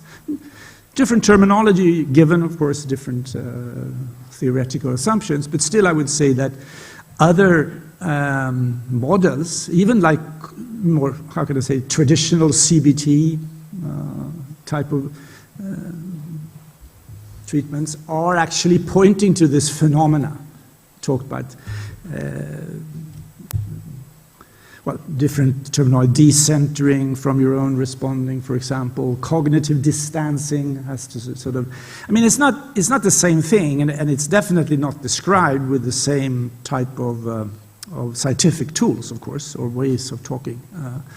You have in something called narrative therapy, which is more systematic, system theory, kind of, they talk about externalization, for example. You could take more examples, I think, but it points to the importance, I think, of this process, and then, of course, the importance of us from a behavior analytic point of view to talk about this phenomena, see if we can describe it from a behavioral point of view, and thus become, better in doing the work, basically. So, well, that was sort of intro to the area of self, or selfing, if you like. Carmen, the table is yours. Do you want this one? Or? Oh, they are. Oh, yeah. I think this works. Right? Oh, yeah. They both work. Bueno, buenos días. Yo antes que continuar con lo que ha planteado Niklas, lo primero es agradecer a la organización pues que, la invitación a poder estar aquí y hablar con vosotros, ¿no? Y sin duda quiero agradecer a Niklas la presentación de esta mañana y la introducción a lo que nos ha traído aquí hoy, ¿no? Dicho eso, hablar del yo, o hablar del autoconocimiento, o hablar de la conciencia, son todo términos. Así que lo que yo primero quiero plantear, posiblemente no hay nada nuevo en lo que estamos diciendo, está señalado hace mucho tiempo en muchos sitios, y lo que quizá es más importante, al menos desde el ángulo de las personas, o en este caso de mí que os está hablando, es que entendemos un poco más cuál es el proceso que está detrás, primero de cómo lo enseñamos y segundo de cómo podemos manejarlo, ¿no? Y esto es el motivo principal de la terapia o del trabajo cuando nos enfrentamos a conductas que tienen que ver con eso que llamamos yo, que nosotros lo llamamos, en inglés nos gustaba más llamarlo como selfing behavior, y en castellano pues no sé cómo llamarlo, las conductas del yo, del yoing, ¿no?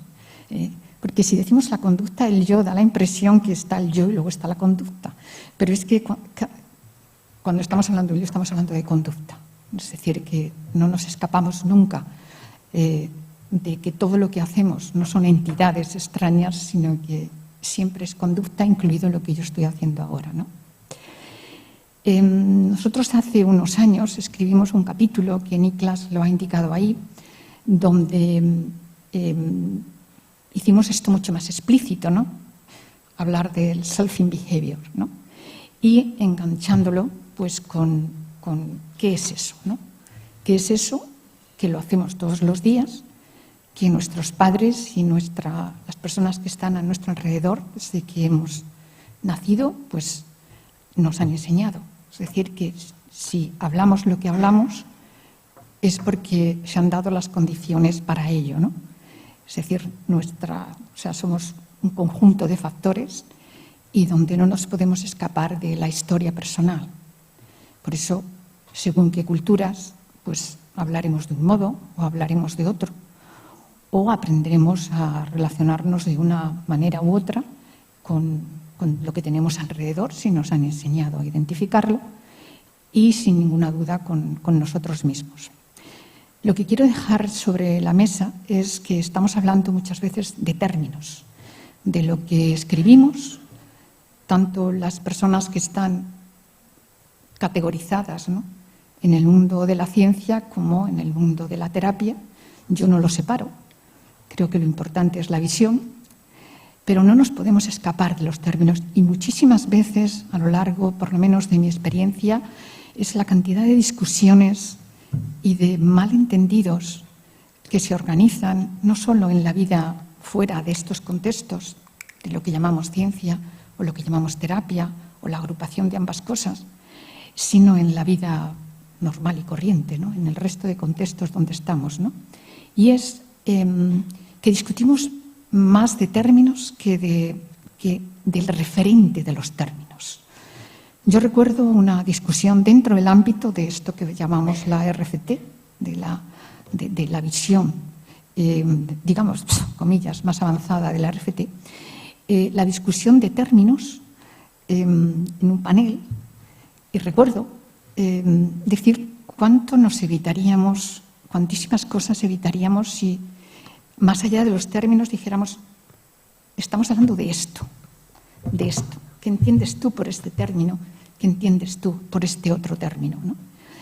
Yo creo que, por tanto, pues eso es parte del problema, parte de los malentendidos, y no lo podemos eludir, porque somos seres humanos, portamos la variabilidad que nos da nuestra historia personal, y en nuestra historia personal está lo que yo, metafóricamente, las personas que trabajan conmigo y las personas a las que tengo la oportunidad con las que tengo oportunidad de trabajar para en fin, en moldear comportamientos con los clientes y demás, pues yo lo que llamo son piezas, cada uno tiene sus piezas. Sus piezas no son más que, repito que son metáforas, ¿no? No es más que todo aquello que cada uno ha aprendido pues como contenidos, ¿no? Como todas las descripciones, las explicaciones, todo ese conocimiento que nos viene de nuestra historia, y nuestra historia no de las piedras, sino de quienes nos han enseñado a discriminar las piedras, cómo se forman las piedras, las nubes, cómo se forman las nubes, el otro, yo haciendo así, y todas las cosas que nos van enseñando a discriminar de lo que sería el mundo de fuera y lo que es el mundo de dentro, que no son más que descripciones y categorizaciones. Es decir, que eso es lo que portamos, y eso es lo que lo que traemos a cualquier circunstancia, ¿no? Dejo yo fuera, porque puedo estar abriendo melones todo el rato, ¿no? Que lo que pensamos tiene una gran influencia, os lo ha estado explicando Niklas esta mañana, además de que sé que perfectamente está ahí. Muchas de las personas que están aquí yo las conozco y sé que, es la gran importancia que tiene lo que pensamos. Hasta el punto de que se generan, no sé, de todo tipo, cuando estamos con alguien, porque tratamos de traérnoslo a nuestra coherencia, a nuestras piezas, a la manera en la que nosotros entendemos las cosas, ¿no? Por lo tanto, tiene una gran importancia esto, y hay que plantearse de dónde viene y cuál es la función que tiene. Si las conductas sobreviven, pues sobreviven por algo. Si nuestros padres y las personas que están a nuestro alrededor nos enseñan a discriminar ciertas cosas, a que nombremos ciertas cosas y, por tanto, a que partamos, a que separamos, a que hagamos una partición del mundo. El mundo es un todo, ¿no? Y nosotros estamos en el mundo, ¿no? Pero ya la forma de hablar es partida, es categorizada, ¿no? Y eso es porque tuvo que tener algún interés en las personas que nos enseñaron, que a su vez fueron enseñados por otros, y posiblemente partir el mundo, pues tuvo que ser útil. De manera que no solo que nos separen lo vegetal de lo animal, del espacio, en fin, todas estas cosas que vamos enseñando a los niños, sino también que debió tener algún sentido, que nos enseñaran a trocearnos, ¿no? A trocearnos, a hablar de lo que piensas, lo que sientes, lo que recuerdas, lo que imaginas, es decir, todos estos nombres que poco a poco pues los niños van aprendiendo y van aprendiendo porque se les da un sentido, dicho de otra manera, va a tener un significado, va a tener una función, ¿no? Bueno, pues todo eso, lo que vamos aprendiendo del mundo, ese conocimiento, pues va a tener forma de reglas, pero que eso es un término, que podríamos llamarlo de otro modo, ¿no? Y es importante ver cómo eso tiene tanta relevancia en nuestra conducta, ¿no? Decía yo que quería dejar ese punto al lado de la relevancia, el por qué tiene tanta importancia lo que pensamos, hasta el punto de que cuando estamos con alguien y nos dice algo que no nos cuadra, hay que plantearse qué es, nos dice algo y no nos cuadra, ¿con qué? ¿No? Entonces es como que nos dicen algo y se activan por llamarlo de alguna manera, se hacen presentes en determinadas funciones. Y posiblemente, aunque sin saber muy bien cómo, pues esto se opone al significado que me están diciendo aquí.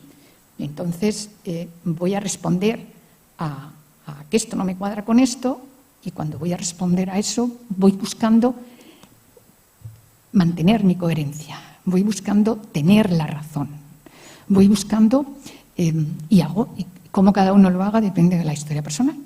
Hay personas que pueden sentarse y estar tranquilamente, aunque estén activadas, porque el choque entre una pieza y la otra pieza, el choque va a producir casi funciones aversivas, y hay personas que van a sentarse, y hay personas, bueno, pues hacen guerras, ¿no? En cualquier sitio, no con tal de recuperar. Los pacientes, igual que nosotros, pues pasa lo mismo, o sea, mantienen su coherencia, su manera de estar en el mundo, ¿no? Y por lo tanto, es extremadamente importante entender eso que yo metafóricamente llamo piezas, que no son más que los contenidos, que no son más que lo que hemos aprendido, que no está en ningún sitio, ¿no? Sino que en un momento dado trae funciones al presente, dependiendo de qué presente ocurre, pues se activan unas cosas o se activan otras, ¿no? Estábamos hablando esta mañana de los recuerdos, ¿no? Los recuerdos es una categorización, es que me comporto, respondo a algo que está conectado de alguna manera con algo en mi historia, ¿no? Pero la historia pasó, lo único que tenemos, como bien sabemos, y yo no estoy descubriendo nada, es presente. Y en ese presente hacemos todo, ¿no? Y por tanto, pues habría que preguntarse por qué es tan importante lo que pensamos, sin que estemos planteando que lo que pensamos tiene una relación causal en términos mecánicos, ¿no? En términos de la mecánica con lo que hacemos, sino que el que tenga tanta importancia remite a nuestra historia, y es por las razones que Niklas estaba planteando esta mañana, y que por supuesto es quien lo detectó hace muchos, claro que lo detectó, ¿no? Que es que actuamos sobre el significado de lo que pensamos, ¿no? Es difícil diferenciar lo que pensamos del significado, pero lo tiene, ¿no? Y esta es un poco la razón por la cual, pues hemos elegido este tipo de presentación, ¿no? Que es conectada, y que todo conectada a muchísimas otras tradiciones. Y la pregunta es hasta qué punto lo que hemos ido haciendo pues nos ayuda a entender mejor el por qué eso es tan importante, y cómo podemos hacer para que cuando tenemos piezas que controlan nuestras acciones, y finalmente esto que hacemos no revierte en que estemos mejor, en que remite que tenemos un gran nivel de sufrimiento, aunque muchas veces no sabemos por qué es, pues hay que tener en cuenta que a la hora de trabajar el análisis funcional, pues simplemente tenemos que tener en cuenta pues ese tipo de comportamientos que no es simplemente pues lo que pasa cuando no tenemos el comportamiento que permite que esas piezas, dicho yo, que ese autoconocimiento o ese conocimiento de nosotros mismos y de los demás nos controle tanto. Eso es principalmente el motivo de esta charla, ¿no? Decía yo antes que, lo digo ahora, Nada viene de nada, todo viene de algo. Es decir, cualquier cosa que hacemos está montada en lo que hemos aprendido, ¿no? Y a veces lo que hemos aprendido es lo que otras personas han escrito, las maneras en las que resulta coherente de alguna forma con algo de nuestra propia historia, por lo tanto lo hacemos nuestro, digamos que compramos esos contenidos y vamos a reaccionar a ellos y vamos a organizar nuestra vida en torno a ellos, ¿no? Bueno, pues por eso tiene tantísima importancia en la clínica, en la educación, bueno, en todos los ángulos, la forma en la que organizamos el mundo y la forma en la que hemos aprendido a hablar de ello, ¿no? Bueno, dicho eso, yo de lo que quiero hablar es la importancia que tiene que ver tomar conciencia, ¿no? Tomar conciencia es, bueno, es eso, forma parte de las múltiples conductas que ejecutamos o que aprendemos los humanos, que lo aprendemos, y el aprendizaje es contextual, es decir, hay veces que nos enseñan a tomar conciencia de unas cosas y otras veces no. Eso es el lenguaje coloquial. Cualquier persona más o menos desarrollada en un ambiente que llamamos normalizado y que se desenvuelve en el mundo, pues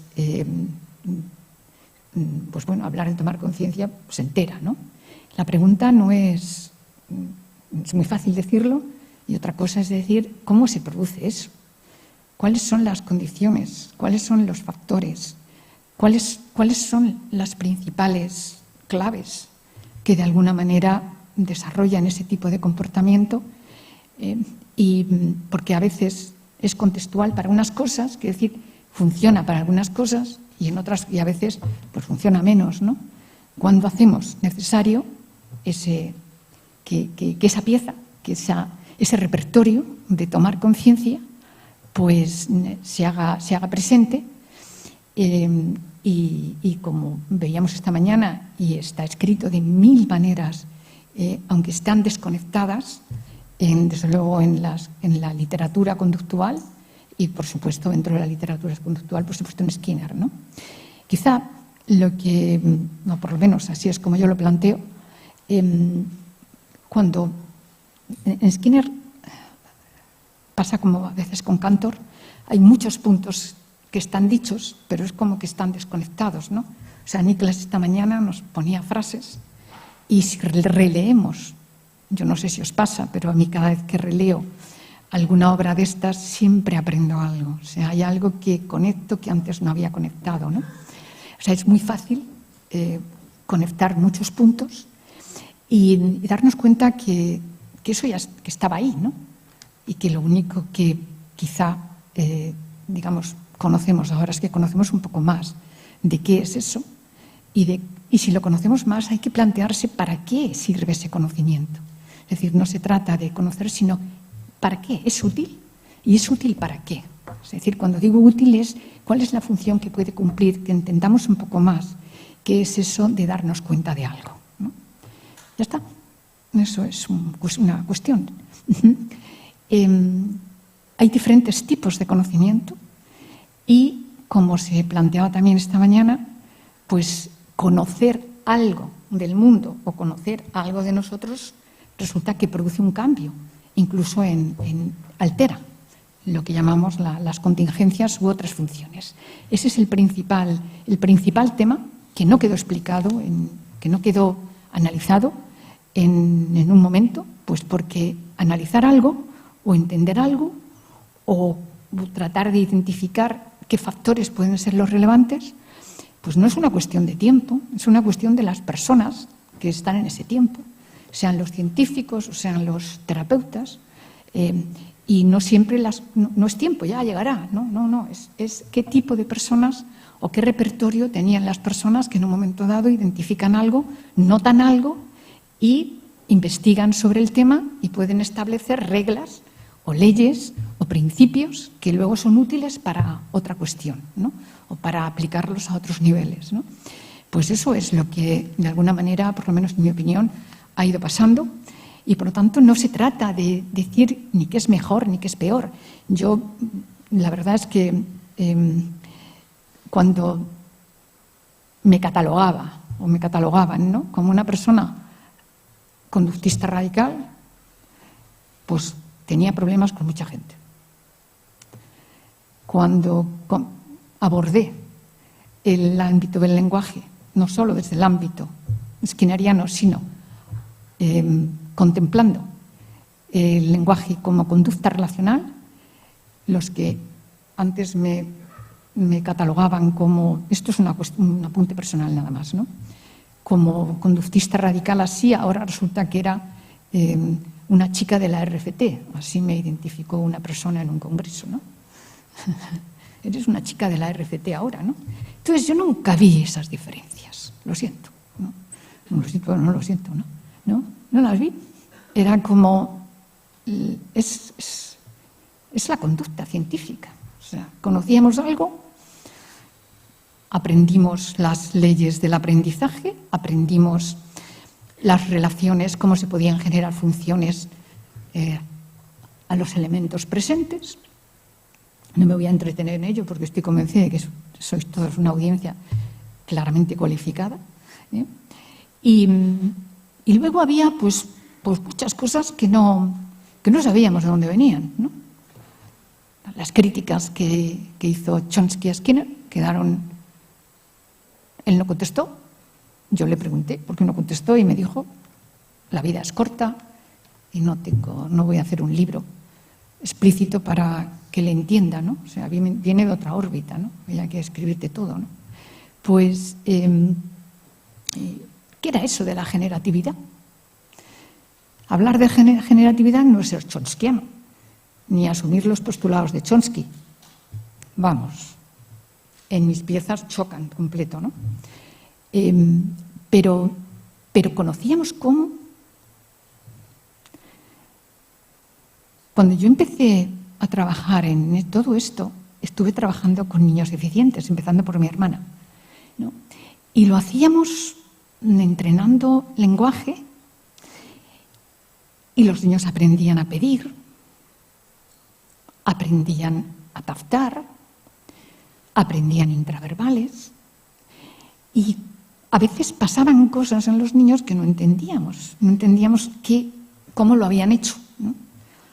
Es decir, no entrenábamos, pues porque no teníamos las herramientas en la época, no entrenábamos para que produjeran eso que llamamos generatividad, es decir, que se pueda entender, se puedan hacer analogías, que podamos entender, por ejemplo, y hacer metáforas sin que nos las hayan enseñado explícitamente. Pero eso no es ningún misterio, ni es convertirse en nada distinto. Es decir, se puede y se sigue uno ligado a una visión funcional sin que, por decir que se tiene una visión funcional, ya todo está hecho y ya jamás está todo hecho, nunca.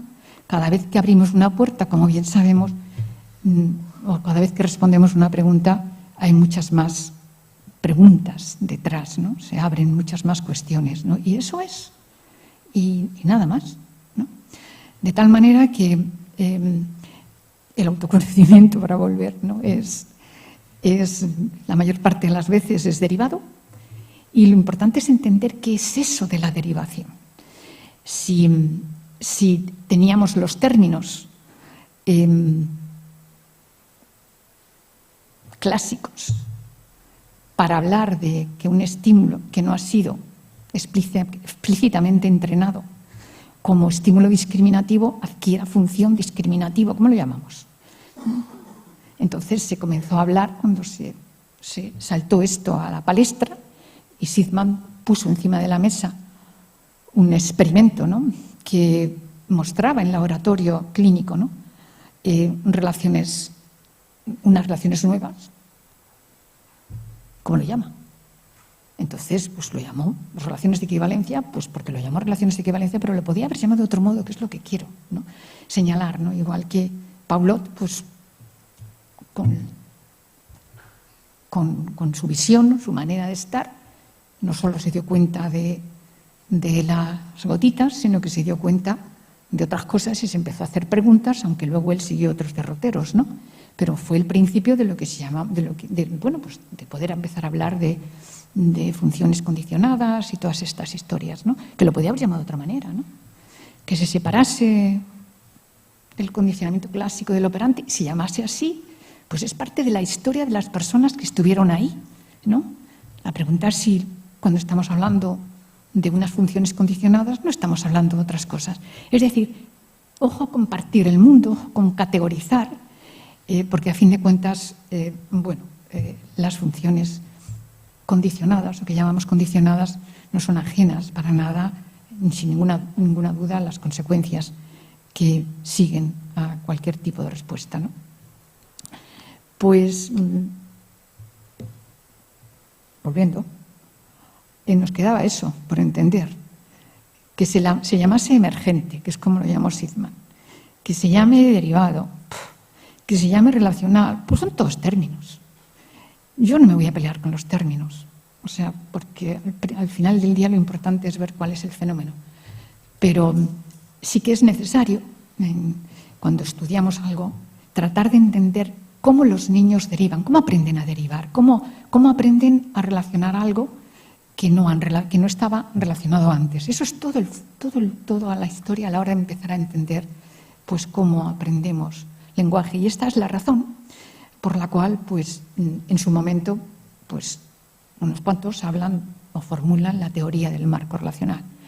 Para mí la teoría del marco relacional no es más que la formulación del lenguaje en términos de que aprendemos a relacionar. Eso es todo, que tampoco no es mucho, o sea, a lo mejor no lo escribimos bien y lo hacemos todo muy complicado. Pues sí, pues a lo mejor yo no tengo ninguna duda. ¿Por qué? Porque la comprensión de algo uno lo hace con la mejor intención del mundo, pero siempre tienes que saber que la comprensión está en la función que el otro le da y cada uno tiene sus piezas, por lo tanto a la hora de leer entendemos lo que de alguna manera, cómo nos cuadra con nuestra forma de entender las cosas, ¿no? Pues este es el punto. Aquí aprendemos a relacionar, que para poder entender el autoconocimiento, para poder entender mucho del conocimiento que tenemos del mundo y de nosotros mismos, pues tenemos que entender cómo aprendemos cómo aprendemos. Y en este cómo aprendemos, pues se estipuló en su momento pues una teoría que no es ajena para nada al mundo funcional, que se formulase explícitamente en el ámbito del contextualismo funcional, está dicho por los propios autores, no es más que una apuesta, digamos, de lo que es el conductismo radical, nada más, ¿no? No tiene más historia, al menos desde el ángulo de la persona que os está hablando, ¿no? Y lo importante es ver cuál es el fenómeno del cual se está hablando, ¿no? Que se formulase de esa forma, o se pudiese formular de otra, es simplemente una cuestión de las personas que lo formularon. Que se cambie o que se deje de cambiar nuevamente viene a ser una cuestión de las personas y de las conductas de las personas que están ahí y que a veces pues lo quieren reformular por razones que cada uno sabrá y que uno puede intuir pues igual que se hacen nuevas terapias o igual que se formulan nuevas teorías, ¿no? Hay que preguntarse cuál es el fenómeno que se está tratando de abordar y ver si es necesario, si convenimos que es necesario, suponiendo que queramos convenirlo, ¿no? O sea, la ciencia no tiene por qué seguir los cánones de las políticas democráticas, suponiendo que exista esa cosa, ¿no? Lo que quiero decir es que no necesariamente tiene que ser por consenso cuál es el término que vamos a usar. Puede ser, si hubiéramos sido así, los analistas de la conducta tendríamos que estar fuera del sistema.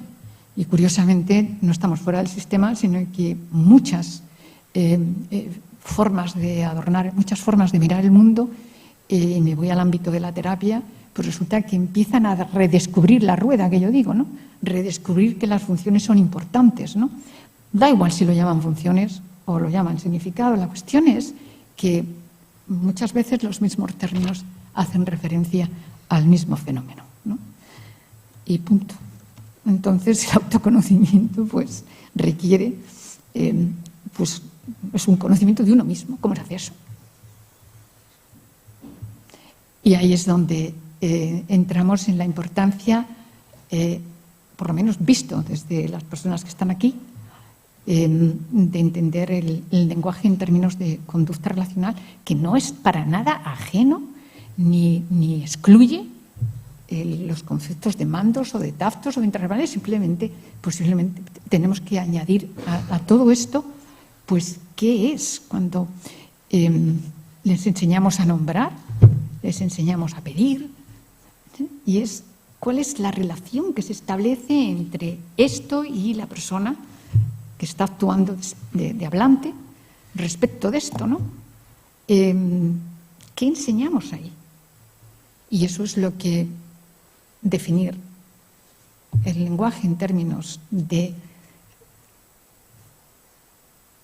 la relación que aprendemos, que no son muchas, pues hace que llegue un momento en que la relación queda suelta y la podemos unir a muchas cosas, ¿no? Él es como, él es diferente, él es opuesto, él es parte de, incluye, pertenece, el antes, el ahora, el mañana, esto es porque, el porqué y el porqué, el para qué. Todos estos son términos que cuando los miramos desde la RFT, y repito, que para mí están en el mismo ángulo, principios basados en las contingencias y que sabemos de cómo se alteran esas contingencias cuando aprendemos esta conducta que está basada en contingencias. Es decir, todo lo que aprendemos a relacionar sobre la base de contingencias, no podemos hacerlo de otro modo. El problema es que una vez, no el problema, sino una vez que lo aprendemos queda como suelto. Una vez que aprendes no solamente a nombrar, sino la relación que hay, él es como, él es igual, él es diferente, él es parte, el porqué, el aquí, el allí, el arriba, el abajo, ¿no? El tú, el yo, el mezclado, el tú como tú siempre, o el yo siempre ahora. Y aquí, y el tú por definición ahí. Cómo eso altera, nos permite entender cosas y altera muchas veces la manera en la que operamos en el mundo. Punto. Es que no tiene más historia. Otra cosa es hacer las investigaciones, que cuesta un trabajo ímprobo. Digo un trabajo, pero depende de las personas que están ahí, ¿no? Y ahí es donde, para poder entender bien esto que llamamos el autoconocimiento, y que ciertamente está dicho en muchas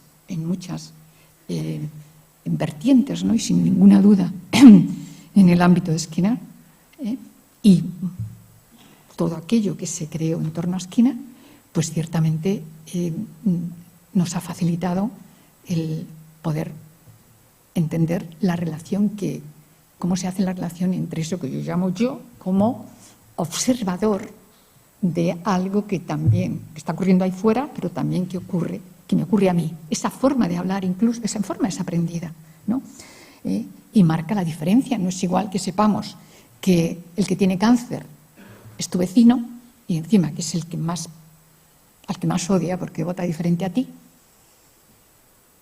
no te va a afectar igual que cuando te cuentan, que el cáncer es de tu hermano, a quien tú amas por encima de todo y con el cual te identificas un montón. Hablar de identidad, todo esto es lenguaje, implica relaciones, ¿no? Lo que yo voy a sentir ahí va a ser radicalmente distinto en ese momento. Y simplemente han sido palabras, ¿no? Entonces, ¿por qué la misma palabra en el contexto de mi vecino, que posiblemente tengo una relación de oposición con él a muchos niveles, pues me hace sentir una cosa distinta a si resulta que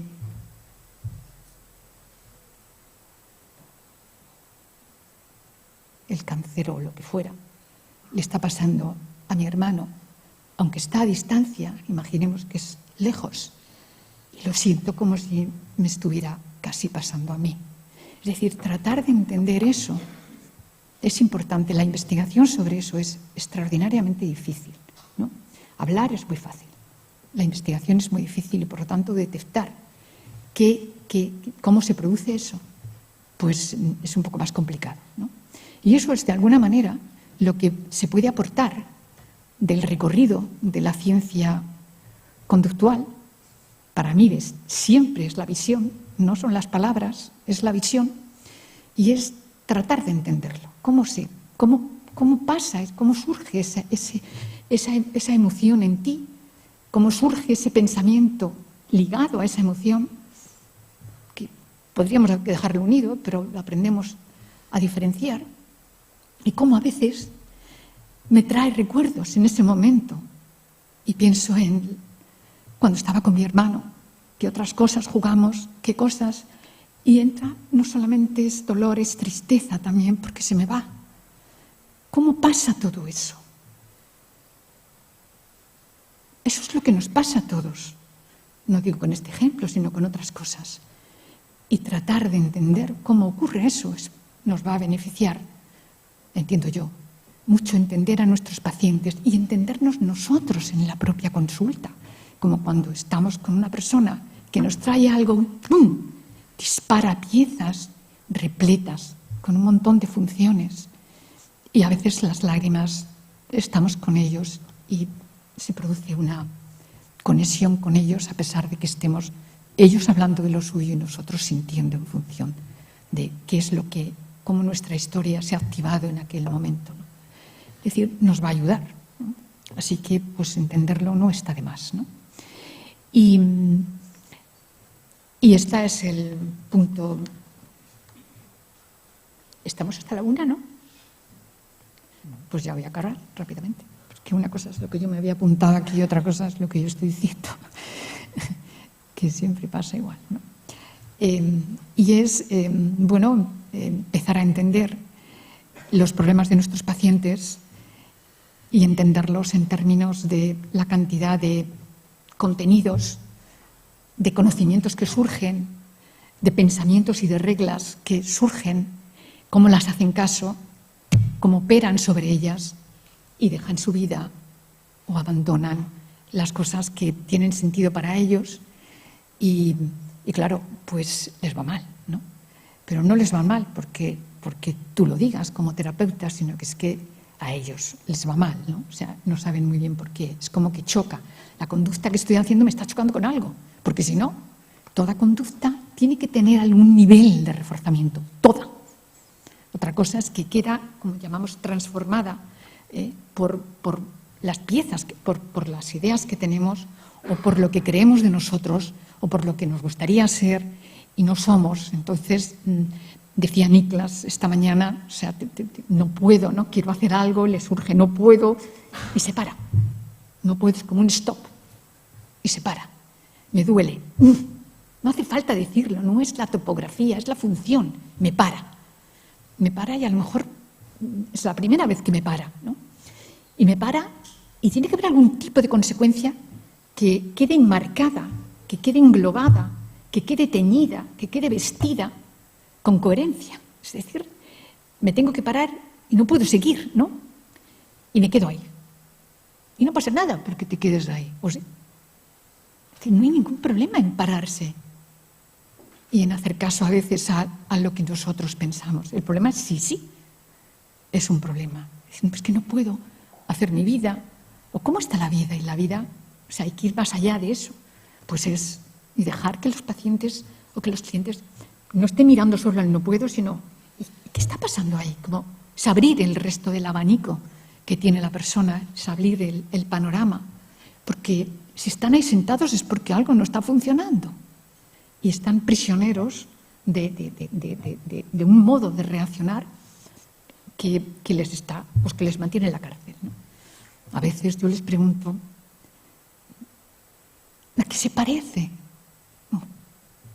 ¿Cómo estás? Y a veces algunos te dan metáforas. Siempre recuerdo uno que me decía, mi vida es la de un hámster. Otro te dice, mi vida es estoy como en la cárcel. Te dan metáforas. A veces. a veces les ayudamos a hacer metáforas. Trabajamos con ellos para hacer metáforas y la metáfora es, podemos ver después, y Niklas es un auténtico experto en esto, ¿no?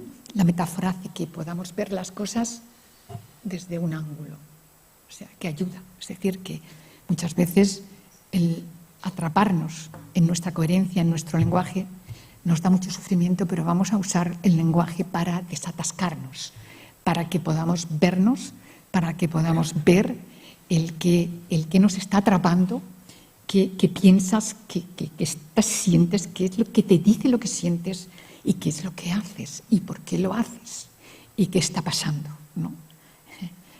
¿Y dónde te lleva eso, ¿no? Es decir, que el análisis funcional simplemente tiene que incluir aquel repertorio que no es el mismo de una rata, que no es el mismo de un niño que tiene rabietas, pero que es el mismo en términos del análisis, pero tienes que hacer preguntas añadidas teniendo en cuenta que la persona que estás ahí lo que hace es relacionar y responder, porque ya lo ha aprendido a hacer, a su propio comportamiento. Y es ahí donde cuando hablamos de conciencia, cuando hablamos de tomar conciencia, cuando hablamos de ser consciente de nuestro propio comportamiento, de cuál es el efecto o el eco de la historia personal que se presenta como pensamientos y emociones, toda la conducta casi podríamos decir que es memorística, pues te ata, es decir, ser consciente de qué te ata, y cómo respondes, y qué es lo que pasa. Y el resto de facetas que se ven afectadas por eso, pues nos hace que podamos funcionar mucho mejor, ¿no? Y eso es lo que nosotros en su momento, en el año 12, pues describimos como responder al propio comportamiento en términos de coordinación, que es una forma de relacionarnos, o en términos de jerarquía, que por supuesto incluye el resto de relaciones. La jerarquía es lo que los niños aprenden a través de, y todos lo aprendemos a través de las categorizaciones, es lo primero, es de los repertorios más complejos, más versátiles, en mi opinión el más complicado de investigar. Yo en todo caso después hablaré algo de esto si se me pregunta, ¿no? El más complicado de investigar desde mi conocimiento, claro, ¿no? Y es el más versátil y el que está prácticamente en casi todo lo que hacemos, ¿no? Los países son como una gran jerarquía. Está el país que incluye, es inclusión que incluye elementos, que incluye funciones distintas, pero que todas ellas parece como que tienen algo transversal, ¿no? A su vez, dependiendo dependiendo del color, dependiendo del valor que tengan, dependiendo de para qué sirven, los unimos. Las universidades son igual, son categorizaciones jerárquicas. El universo, hemos aprendido los humanos a verlo como categorías, pues están las galaxias, en fin, todas estas cosas, ¿no? La nuestra, con los planetas, cada cosa tiene su... Es decir, son elementos distintos que pueden formar parte, porque hay algo transversal, que lo globalizamos, ¿no? Por eso le ponemos nombre, la Universidad de Córdoba, como distinta a la Universidad de Granada, pero después podemos unirlas, las dos, porque forman parte de algo que está por encima y eso a su vez forma parte de otro, los equipos de fútbol, hablar de los animales, hablar de los vegetales, dentro de los animales muchas categorías, elementos que están distintos los podemos separar de mil maneras o los podemos globalizar o unir pues por ciertas funciones, o sea, podemos unir los animales por la forma en la que comen, que es una función, por la forma, por el pelaje que tienen, por 1000 historias. Es decir, es muy versátil cómo podemos organizar el mundo y, por tanto, el conocimiento que podamos tener del mundo y de nosotros mismos dependiendo del ambiente que tengamos y la categorización jerárquica. O dicho de otra manera, el comportamiento jerárquico es extremadamente flexible. Según sea nuestra historia, podemos tener 3 elementos unidos nada más y bajo control de una única función y punto. Con lo cual tendremos un conocimiento mucho más rígido que otras personas que los elementos hayan sido enseñados a quedar globalizados o a quedar agrupados de otras maneras, ¿no? Eso es todo, nos va a dar más flexibilidad. Es decir, hay personas que son enseñadas a que esta persona es solo esto y vale para esto. Cuando le preguntan, esa es la única pieza que tiene de esas personas, ¿no? Mientras que otras personas, pues, si le preguntan ¿qué piensas de X? A lo mejor solo te da es X, ¿no? Mientras que a otras personas es ¿qué piensas de A? Y te da, pues depende, ¿en qué? Depende si me estás preguntando en cómo es en los deportes, te diré esto. Si es con la música, te diré esto otro. Y así sucesivamente. O sea, de ahí viene, ¿no? Y todo ese conocimiento después, o todas esas claves, van a ser utilizadas para poder aprender y para poder organizarnos como yo, como esas conductas del yo. A poder diferenciar no solamente que tenemos piernas y ojos y que forman parte de, que uno es el que come ahora y el otro está escribiendo, que uno es el que siente y no estoy sintiendo lo que el otro siente, pero sí siento algo en mí cuando el otro siente o me dice que siente. Y todas estas cuestiones implican claramente una diferencia entre pues el yo, el tú, y entre uno y uno mismo. A mí me gusta una frase que muchos de vosotros conocéis, bueno, algunos de vosotros podáis conocer a una de las personas que voy a mencionar ahora, que es Jesús Gil, ¿no? Y recuerdo cuando tuvo el infarto cerebral que una de las cosas que él decía que importante es aprender a llevarse bien con uno mismo. ¿Qué quiere decir? Que por supuesto no es suyo, o sea, eso está dicho, ¿verdad, Santiago? ¿Qué quiere decir aprender a llevarse bien con uno mismo? ¿Y qué es aprender a llevarse mal con uno mismo? ¿Qué es eso? Parece que todos vivimos montones de momentos donde estamos peleando con nosotros. Bueno, yo todos los días me peleo conmigo, ¿no? Un poco. O sea, ¿qué es eso? Parece que está uno y está algo con lo que uno pelea. Y a veces uno quiere eliminar aquello con lo que uno pelea. Porque duele. Porque te fastidia a veces reconocerte como una persona que no es lo que tú querías ser. O te fastidia y te duele que no puedas volver a comer nunca más como comías antes. Como es el caso de Jesús, que come por un tubo en el estómago. Tú le ves y no parece eso, pero lo tiene. Y lleva 11 años sin beber agua. No sabe lo que es que le pase el agua por la garganta. Bueno, pues se muere y lo hace. Es decir, reconocerse en cómo era antes y el cómo es ahora duele. Podría estar peleándose todos los días. Entonces, ¿qué tipo de relación estableció? Pongo este ejemplo, pero vamos, disculpad si es un tema personal, ¿no? Es cómo aprendemos a llevarnos bien, a saber que hay cosas que van a activarse, que nuestra conducta es memorística en el fondo, viene en el presente, funciones según con qué están relacionadas. Y eso es lo único que entendemos un poco más. ¿Y cómo hacemos? En el ámbito de muchas terapias que conocéis, y de ahí se produjo la gran división, y por eso Skinner claramente planteó la diferencia entre el conductismo metodológico y el conductismo radical, ¿no? O sea, todas las posiciones mecanicistas. Es decir, hemos vivido con terapias que estaban muy orientadas a tratar de eliminar el eco de la historia, a tratar de eliminar piezas de nosotros que no se pueden eliminar sin más, porque se actualizan. No es que estén presentes todo el día, es que se actualizan. Y teníamos que entender por qué se actualizan a pesar de haber hecho supuestamente extinción. Entonces, si no podemos eliminar el eco, que habría que preguntarse por qué, ¿no?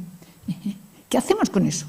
¿Qué hacemos con sentirse, con que de vez en cuando sientas algo que te desencaja porque tuviste una historia, y no sabes muy bien a veces por qué, y resulta que está apalancada en una parte de tu vida que no se digirió bien, y vas a empezar una nueva relación y de repente aparece aquello, te aparece la desconfianza, y esa sensación te puedes parar delante de ella, porque no es la sensación, es lo que te está diciendo la sensación, es el significado que tiene.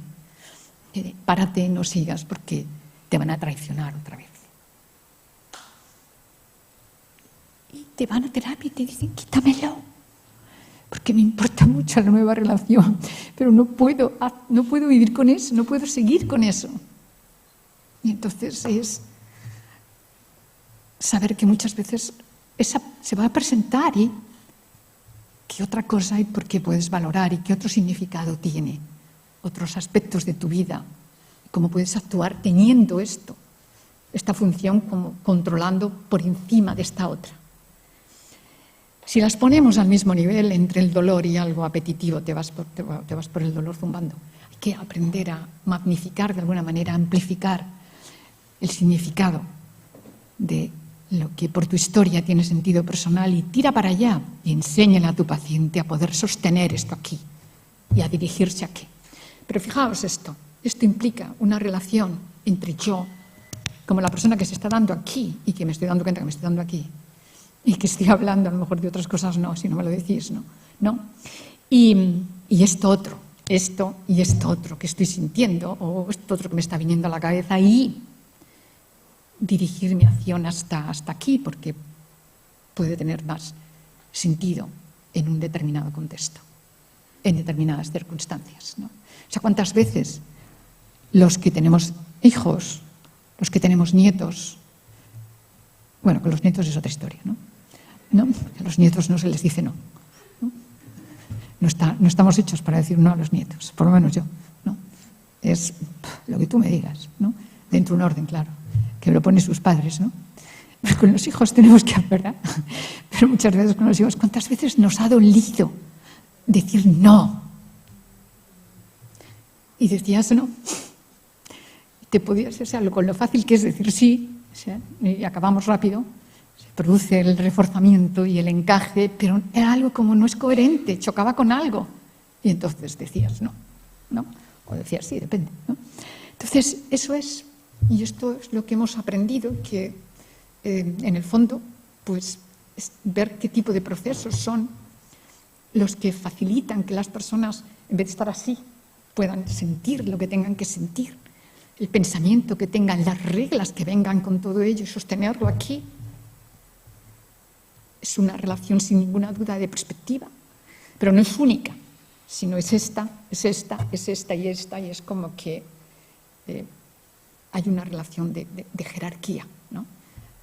No eres en el fondo, y esto son palabras, y no son palabras, hacer la terapia no son palabras, es mucho más, ¿no? No es darme cuenta de este pensamiento solo, y yo como observador de ello, ¿no? Sino de y ahora te mueves aquí, hay otro, como si fuera un foco, y te mueves aquí y hay un foco. Entonces es como que uno puede incluir muchas cosas, como si fuera un país, como si fuera el sistema solar, ¿no? Y uno fuera el sol. Y a veces un planeta actúa de una manera, otro actúa de otra, pones el foco aquí o pones el foco aquí, pones el foco aquí, y uno como sol hacia dónde se dirige, ¿no? Bueno, esta es una metáfora que no sé si sirve, pero con esto pues voy a acabar, ¿no? Y eso es lo que queremos, lo que denominamos cuando hablamos de que la flexibilidad psicológica, que es otro término que lo podríamos decir de otra manera, es un repertorio, que es casi lo contrario, lógicamente, de la evitación experiencial, pues está hecha de procedimientos, y son muchos, que van a permitir que la persona se llegue bien con el eco de su historia y gire su atención y lo que controla su conducta hacia aquellas cosas que entienda que tienen sentido personal y que, como decía mi madre, que murió con 101 hace 2 años, y uno de mis queridos hermanos, como 2 años antes de que ella estuviera ya un poco mal, le preguntó un día: mami, ¿cómo te ha ido la vida? Y le miró así y le dijo: no ha estado mal, no ha estado mal. Y sonrió. Es eso, Es decir, ¿qué es eso de no ha estado mal? ¿Qué es eso de poder casi estar en el lecho de muerte si estás consciente? Es como que echas la vista atrás y salen algunas facetas de tu historia que te llevan posiblemente a comparar sin necesidad de que lo hagas como lo hacemos en los experimentos y digas, no ha estado mal. Bueno, yo quiero acabar aquí. Gracias.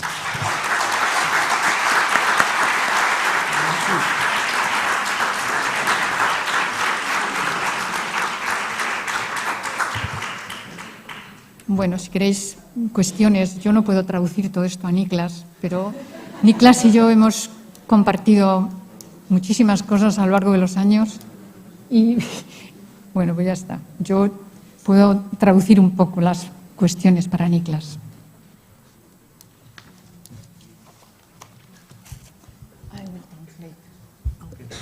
Hola, muchas gracias. Yo tengo algún comentario y luego alguna pregunta para el doctor Torneque. Creo que a veces las discusiones no son tanto de términos que sí, sino de los conceptos a los que se refieren esos términos. También creo que tenemos que diferenciar muy bien cuando utilizamos un lenguaje para hablar a psicólogos de un lenguaje para hablar a pacientes. Y cuando explicamos procesos a pacientes es una cosa y a psicólogos es otra. Una de las cosas que yo echo de menos continuamente, y ahora es una de esas ocasiones, es el hablar de lenguaje coloquial como si fuese lenguaje técnico y no pasar de ahí. El concepto de función trivializado quizás, o el concepto incluso de autoconocimiento. Yo sí pienso que la teoría del marco relacional es conductismo radical puro y duro, sin embargo, como acaba de mantener usted, sin embargo, el doctor Hayes no lo piensa así. De hecho, tiene una polémica enormemente interesante con Julio de la Rose, brasileño, analista de conducta, donde de la Rose defiende que no hay nada nuevo en la teoría del marco relacional y, sin embargo, Hayes dice que es una superación del conductismo radical. Es una polémica que está publicada. Por eso me sorprende esta aseveración aquí de que realmente no hay nada nuevo en la teoría del marco relacional cuando el propio autor considera que sí hay cosas distintas que yo no he conseguido identificar. Por tanto, la aclaración terminológica, cuando lleva implícita aclaración conceptual, no es un problema baladí. El problema de definir lo que queremos estudiar es importante porque no es un micrófono, no es una mesa, la conducta no está.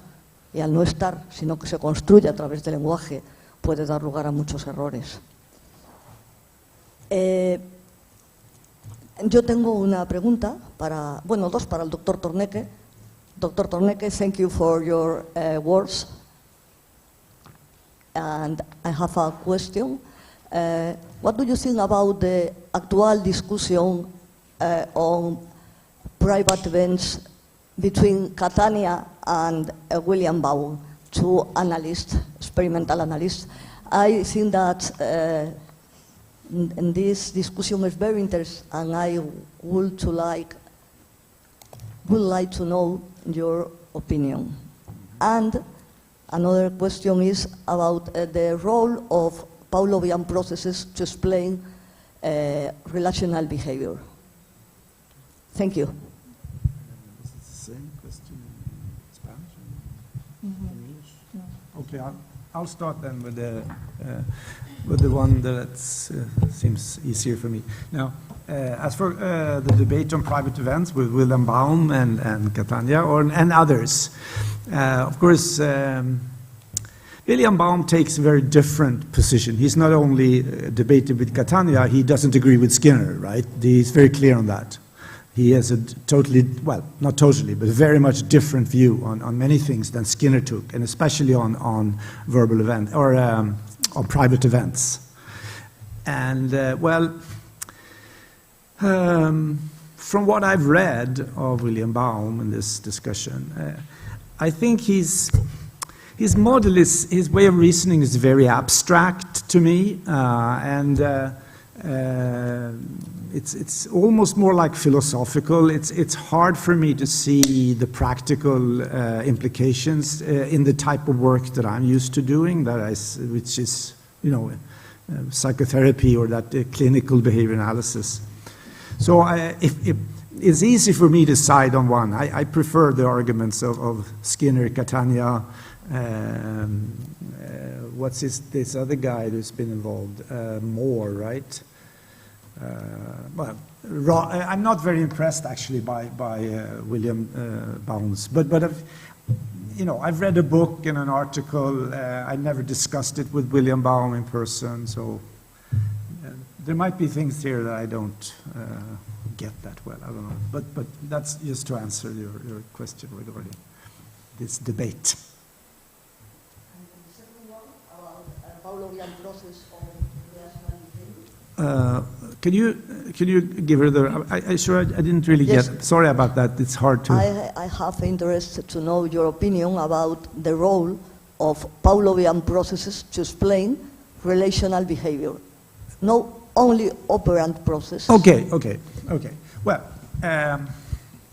now of course, the type of relational behavior that I've discussed, which is defined as arbitrary applicable relational responding or metaphorically relational framing, is a generalized operant, if you want to go from the operant view. But then, so it's a generalized operant behavior. In that way, you could compare it perhaps to imitation. Just take another example of a generalized operant. But I don't think now, if you require a technical analysis of this phenomena, only using a respondent and operant learning, okay, you could do it in some general way, saying that it's a generalized operant then. But by definition, I mean, you need, and this is one of the main arguments of relational frame theory, that you actually need to understand a new kind of process. It's not enough. It's based on operant learning, but it's sort of once it's established as a repertoire, it will make stimulus functions appear in other ways than you could describe by classical operant learning. That's one of the main points. I mean, yeah, well, I guess that's. Yeah. Bueno, a ver. I mean, the basic, that is the idea of the basic lab studies, that sort of, because you could say it this way. Now, theoretically, sort of arguing, you can always conceptually view things in different ways, right? There's no, I mean, if you only require sort of coherence in a system, you could, it's always possible to argue for different ways. And I mean, if you go back to your first question then of William Baum contra Skinner, Catania, well, I'm sure that the William Baum system is coherent, right, theoretically. But then the question is, how helpful is it in what you're trying to do? Because ultimately that's what you want to get down to, right? So, and I think that there might be other conceptual ways of discussing relational framing than the one suggested by relational frame theory. Mm-hmm. Sure. But where is the data from the lab? I mean, there is a lot of research done on the basic phenomena, of this type of relational responding. And I don't think any other conceptualization of the phenomena has that kind of data at all. But you can always, verbal behavior is extremely flexible. So, well, that would be, right. That would be my position anyway. So, okay. Bueno, yo creo que hay muchas cosas en lo que comentabas, ¿no? Si me permites que te trate de tú. Pues la conducta se construye Pues nada, pues claro, el problema es tratar de identificar cómo se construye, ¿no? Yo no me gusta hablar de las discusiones de Steve Hayes, las he oído muchas veces y dices, bueno, pues depende. No está aquí Steve Hayes, de manera que yo no voy a hacer ninguna defensa ni nada. Evidentemente, Julio Verroes, en un momento dado, igual yo también, o sea, en un momento dado, cuando apareció la RFT, yo la critiqué abiertamente, porque decía, son términos, pero ¿dónde está el proceso que explica cómo los niños y cómo aprendemos a relacionar, ¿no? Cómo aprendemos ese tipo de claves que puede hacer que aprendamos después funciones discriminativas, pero no vengan por la misma manera que conocíamos, etcétera. Es decir, posiblemente Julio Verroes ahora mismo no esté tan en desacuerdo con la RFT como cuando hace unos años yo le escuchaba, ¿no? Lo digo porque conozco parte del trabajo que está haciendo ahora, ¿no? Respecto a que no hay nada nuevo, me refiero a la visión, no me refiero a los datos, no me refiero a que no entendamos algo mucho mejor que antes. Es decir, posiblemente yo estoy convencida, a veces me han preguntado, ¿qué diría Skinner? Yo primero no lo sé, porque no me puedo poner en el lugar de alguien con su historia, ¿no? Pero conociendo una parte de cómo funcionaba, estoy convencida de que pasados los años, y no los años 90, ¿no? Pues la flexibilidad que tenía, no sus seguidores, sino él, en mi opinión, ¿no? Pues posiblemente estuviese sentado y estuviera viendo qué es lo que entendemos más que no entendíamos. Yo entiendo que pueda entenderse como que no hay nada nuevo, pero ahora remito a lo que comentaba hace un momento Niklas, ¿no? Y es, bueno, ahora podemos entender podemos hacer que los niños tengan la habilidad de esto que llamamos empatía, de ese comportamiento empático. Podemos conocer mucho más de qué tenemos que hacer. Por lo tanto, esa es la utilidad a veces de los estudios cuando cuando los llevamos y hemos conseguido hacer transformación de funciones. Me da igual cómo lo llamemos, ¿no? O sea, es un problema de términos, me refiero al fenómeno, ¿no? Entonces, bueno, yo la discusión de los términos la hago siempre respecto del fenómeno en cuestión, no de otros conceptos, porque son términos. Y el lenguaje técnico a mí me parece fundamental, pero no deja de ser lenguaje.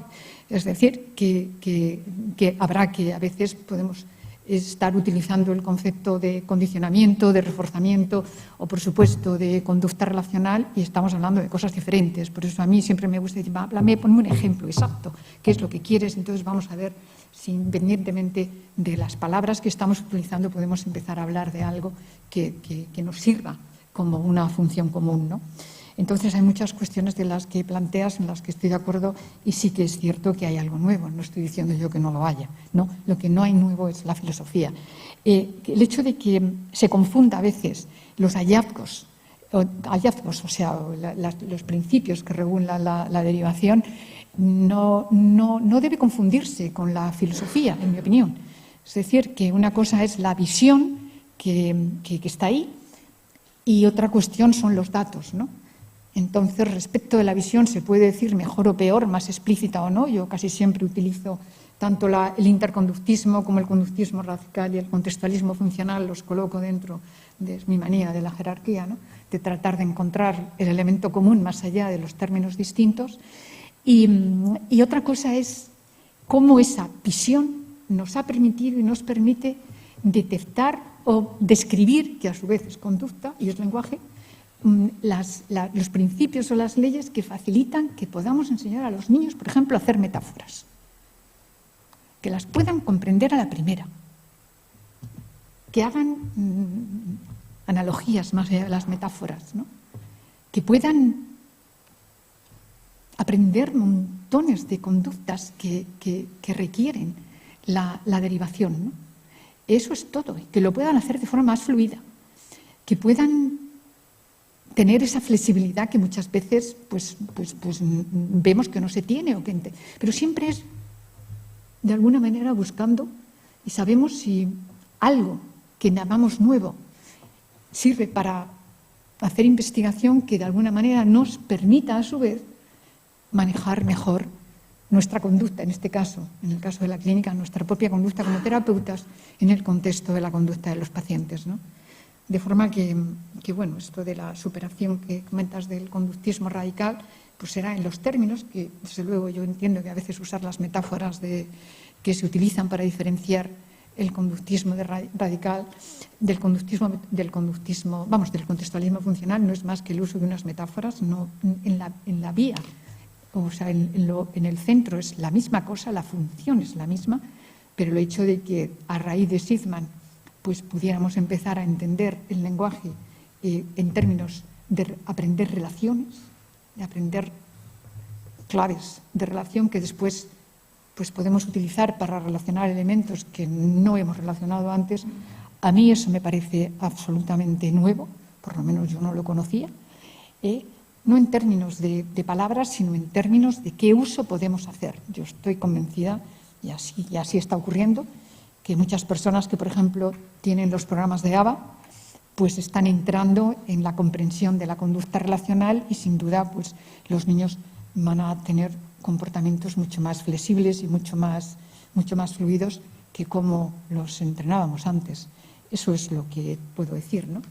Y desde luego el conocimiento, por lo menos mi experiencia en terapia y muchas otras personas con las que hemos trabajado, pues conocer de qué está hecho, como decía antes, ¿no? Cómo te relacionas con partes de ti y cómo puedes traer al presente funciones que estén por encima del dolor o que estén por encima del malestar o porque estén por encima de otras cosas, pues a mí me parece que la investigación que se ha hecho y no son más que puertas que se abren, porque después hay que continuar esas investigaciones y otros las nombrarán de la forma que sea, pues es bastante útil, no solamente en cómo trabajas con los pacientes, sino en cómo estás enseñando a los terapeutas a hacer terapia, ¿no?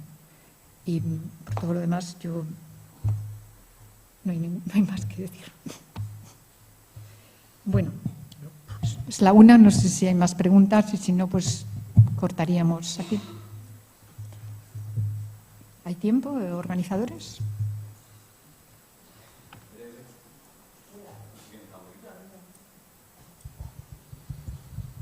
Hola, buenas. Voy a procurar ser rápida en la pregunta. Yo la verdad es que siempre he tenido un interés genuino, ¿no? en saber qué es lo que postulaba la teoría de los marcos relacionales. Además, he trabajado mucho en conducta animal, he trabajado con personas no verbales, he visto emergencias, ¿no? de operantes verbales, y lo que sé es que eso lo observé aplicando procedimientos de condicionamiento operante. Y quisiera o no, procedimientos de condicionamiento clásico, ¿no? Porque un estímulo reforzador lo es en la medida en la que está condicionado, ¿no? Entonces, es decir, había niños que respondían con mayor probabilidad porque aquello, ¿no? que hacíamos después del ensayo discreto, bueno, pues era algo agradable y la tendencia era repetir ese comportamiento. Simplemente que me ha llamado ahora la atención, es verdad que esos programas ya no estoy trabajando en ellos, pues he trabajado con Escuela Cabas, con Método Lobas también, y sí que me gustaría saber qué se está haciendo exactamente ahora. A ver, a lo mejor no nos podemos extender mucho, ¿no? Pero esa manera de enseñar, bueno, actualmente para que sí se pueda dar esta emergencia, transferencia y demás. Gracias.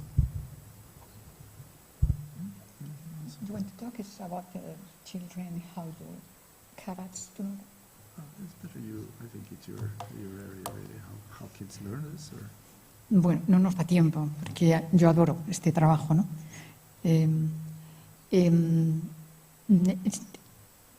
Sí, como referencias, cosas publicadas, porque, o sea, cosas pequeñitas, hay muchas papers, pero como trabajo más explícitamente, yo te recomendaría Tarbox, Tarbox, ¿no? Que está trabajando con chavales, con el mundo del retraso en el desarrollo, del autismo, todas estas cuestiones que ahora se llaman de otra manera, ¿no? Pero es el que más lo ha sintetizado. Te pongo este nombre, pero hay más, ¿no? De tal manera que podemos, uno de los estudios incipientes, vamos, de tiempo, ¿no? Que se trabajó con Asperger, quiero recordar que está publicado en el año 2007, ¿no? Que fue, pues bueno, niños que no... Se le enseñó la toma de perspectiva, la diferencia entre yo, tú, todas estas historias, y lo que pasó fue que, bueno, pues que los niños, una vez que aprendieron este repertorio, digamos que empezaron a darse cuenta de que eran diferentes a los demás, y eso les trajo un poco de tristeza, ¿no? Quiero decir que tiene sus pros y sus contras, ¿no? Pero esto por ahí. Aprender las operantes que llamamos, la conducta relacional es un operante, son operantes. ¿Cómo lo aprendemos? Lo aprendemos a través de múltiples ejemplos, ¿no? Incluso en la clínica, cuando trabajamos con críos, ¿no? Cuando trabajamos con niños que a lo mejor no la tienen, para que puedan aprender a manejar a lo mejor la rabia que tienen en un momento dado, ¿no? O sea, hacemos pequeños protocolos donde les enseñamos estas operantes, ¿no? De forma que, pero que son, a mí no está separado. O sea, el comportamiento relacional es un operante, nada más. Por ejemplo, cosas que no hacíamos antes, al menos yo no las hacía, ¿no?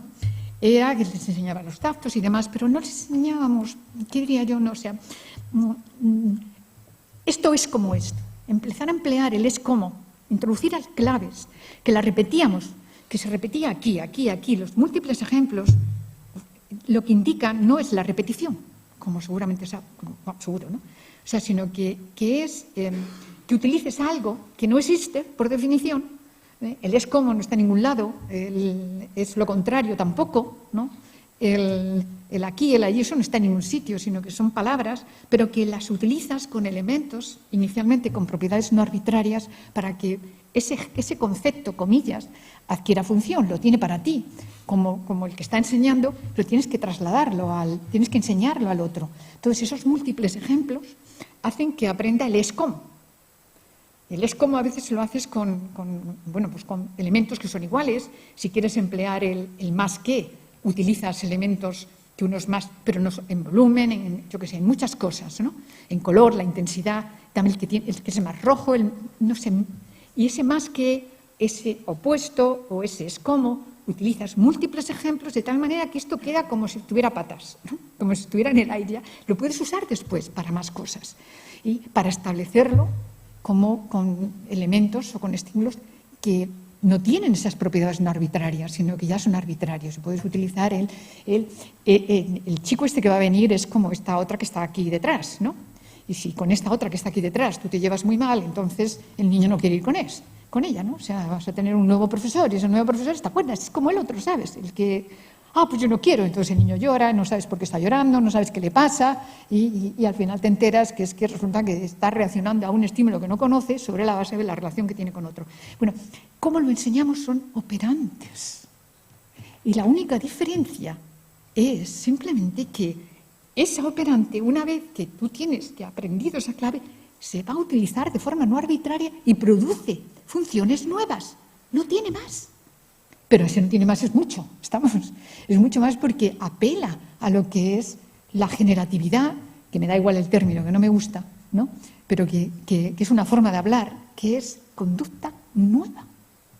Y eso es, entonces, Tarpos, como forma más rigurosa de entrenamiento, lo tienes, está conectado, sin duda, más con los programas SAVECC que con CABAS, pero CABAS está GRID y GRID también está al principio, tiene sus términos, pero está cada vez más próximo a utilizar, digamos, a tener en cuenta pues todas estas cuestiones, ¿no?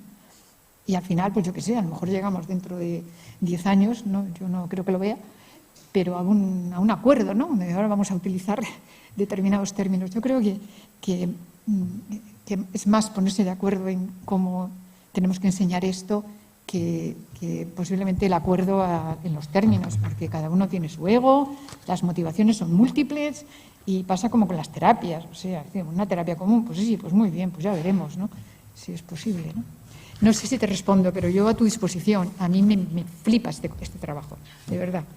No, es que estaba pensando, o sea, yo sí he llegado a trabajar también para que los niños acaben verbalizando. Yo veo no sé qué, tú ves de esto, incluso a relacionar. Bueno, de hecho ayer vimos un trabajo donde hay perros que están discriminando, si lo queremos llamar así, el concepto distinto e igual, ¿no? También haciendo los mismos los mismos procedimientos. Yo no creo que sea difícil, sino que creo que es arduo. Es decir, y luego que estamos hablando también de elementos donde estamos trabajando la generalización también y la discriminación, ¿no? Pero digo, creo que olvidarnos de la parte del condicionamiento clásico a mí me sigue chirriando. Yo no soy ninguna eminencia ni nada, pero claro, digo, en la medida que un discriminativo, por ejemplo, o sea, el reforzamiento no empieza cuando aparece el estímulo reforzador. Es decir, esto es el estímulo discriminativo, ¿no? Está señalando la disponibilidad diferencial de un reforzador, ¿no? Para una operante determinada. Y que, por ejemplo, unos niños sí verbalicen más en presencia de según qué terapeutas, pero no en presencia de sus padres, bueno, pues me hace pensar que tenemos que tener en cuenta también esas variables y que está ocurriendo este proceso. Sí, a ver, no tenemos tiempo y la verdad es que esto requiere mucho más. Tampoco quiero retener aquí a la gente. Si te puedes, yo a mí me gustaría trasladarte lo siguiente, es decir, no hay incompatibilidad. Es decir, que cuando estamos hablando de transformación de funciones, y si miras los experimentos y si yo me sentara tranquilamente contigo, veríamos cómo trabajas, puedes hacer un condicionamiento con los términos clásicos, como los queramos llamar, pero después esa función es que queda transferida a otro elemento con el cual no has generado el condicionamiento. Esto es todo, nada más. Yo recomiendo los trabajos de Dugar, que fueron de los primeros que se hicieron en el año 94, y a posteriori hay muchos más, ¿no? Donde hacemos que estímulos que no tenían ninguna función, dependiendo de la relación que tenga con otro, has convertido un estímulo en reforzador y lo estableces en relación con otro, en una relación de oposición, y el otro se convierte en un estímulo aversivo sin que haya habido una historia explícita de condicionamiento. Pero eso es que es muy tarde, no me gustaría entrar. Solamente te diría que no es tan incompatible, quizá es más porque por la forma en la que se ha escrito, yo qué sé, pues se establece como si fuera un antes y un después con el condicionamiento clásico. A mí me gusta poner siempre un árbol y digo, o sea, se van montando unas cosas sobre otras. No, nada viene de nada, sino que las cosas se montan y no se olvida. Lo que estamos hablando es que hay muchos estímulos que adquieren su función sin que haya habido un proceso de esto que llamamos condicionamiento clásico. Eso es todo, ¿no? Pero claramente un estímulo no puede tener una función si no está en relación, bien por la vía del condicionamiento clásico, ¿vale?, de asociación, o bien por algún tipo de relación. Eso es todo. Bueno, tenemos que acabar y muchas gracias, de verdad, ¿eh?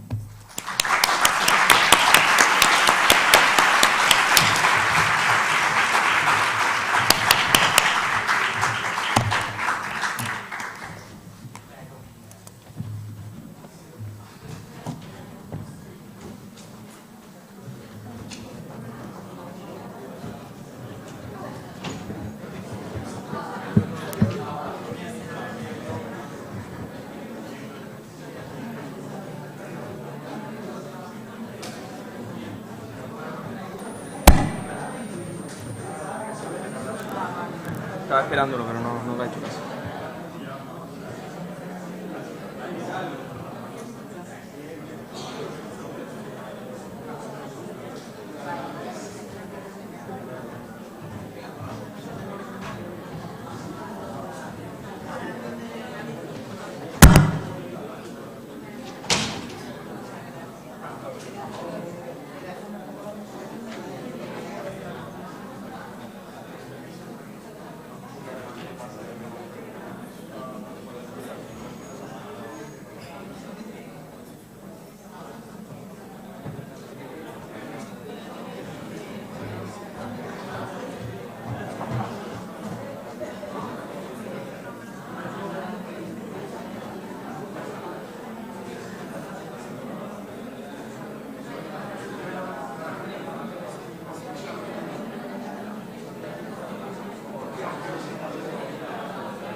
No se ve aquí. La primera es la segunda.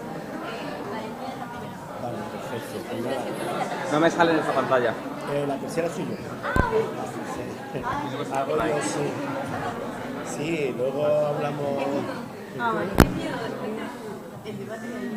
¿Por qué no? No, eso es bueno, sí, yo soy. Sí, hemos escribido. Vale. No, es que soy muchos, la verdad que. Sí, pero la verdad que soy muchos. Sí, no tiene como dos. ¿Qué pone? Ahí. Ahora, venga, gracias. Bueno. Ya, no, estás de paquete. La voy a dejar aquí abierta ya.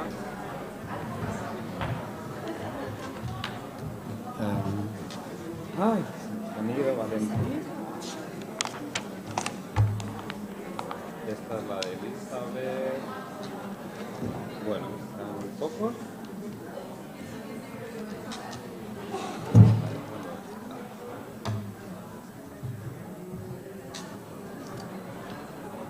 Santiago. Yo si quieres ahora te la pongo.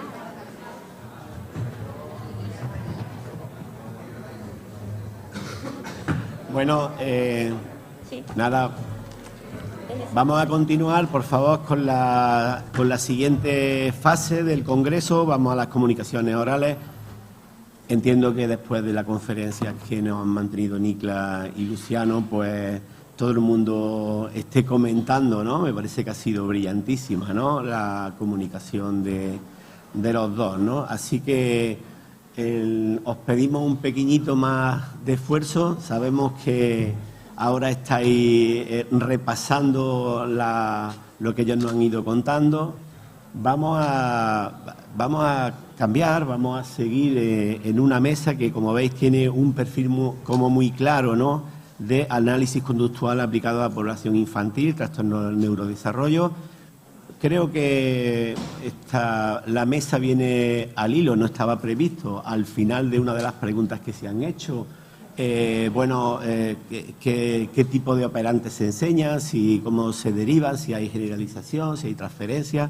Bueno, yo creo que los especialistas de aquí pues, nos van a contar sus datos, su experiencia. Así que vamos a tener tres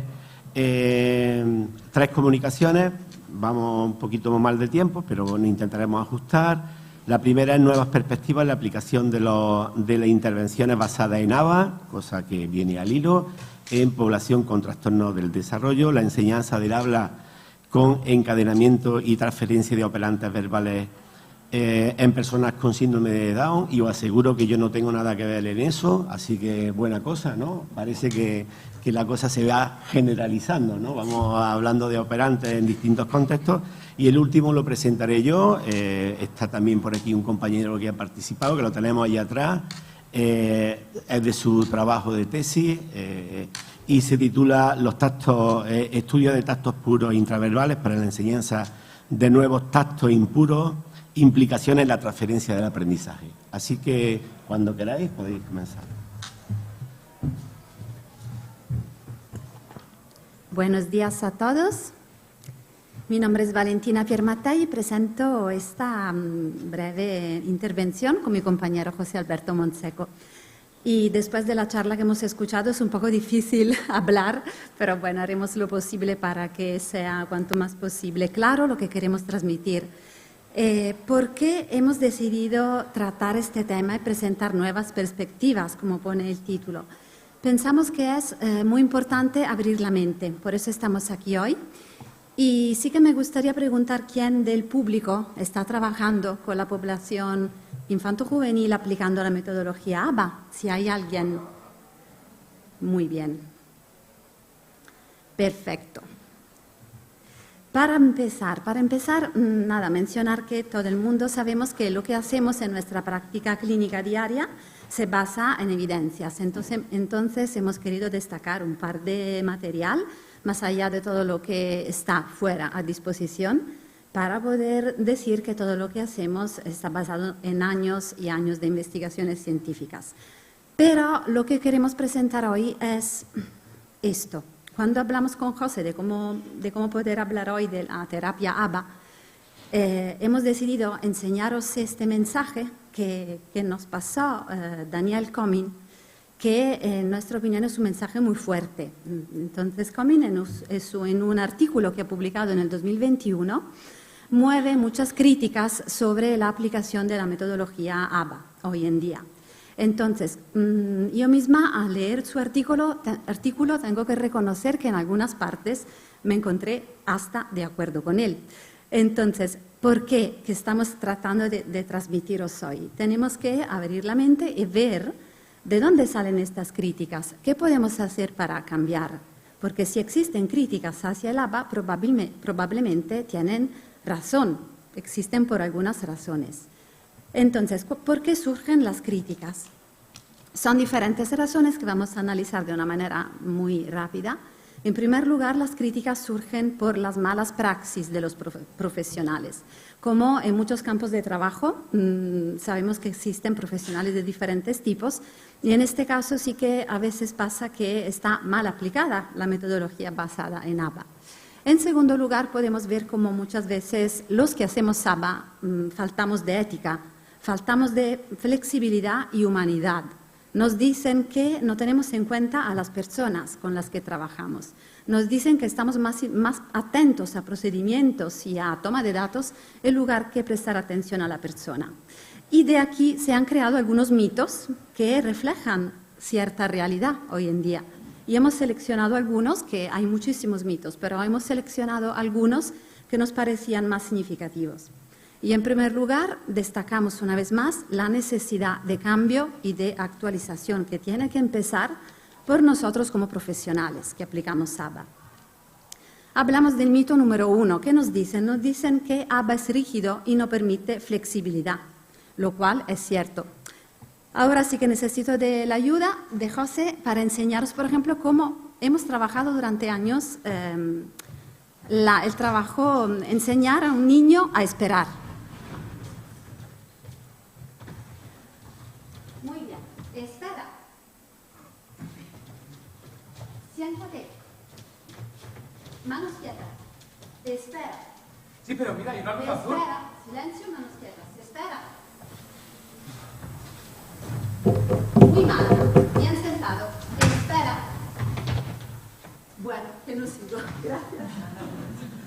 Que no voy a seguir. Bueno, ahora es un poco exagerado, pero para que podamos transmitir lo que ha pasado durante muchos años. Y todo esto se puede cambiar. ¿Y cómo, por ejemplo, podemos hacer para cambiar? Se me ocurre un ejemplo. Yo sé que a José le gusta mucho ir al parque y le gusta mucho tirarse por el tobogán. Entonces, ¿qué hago? Acompaño a José en el parque, espero a que él se esté sentado en su tobogán favorito y en esta ocasión le digo, espera.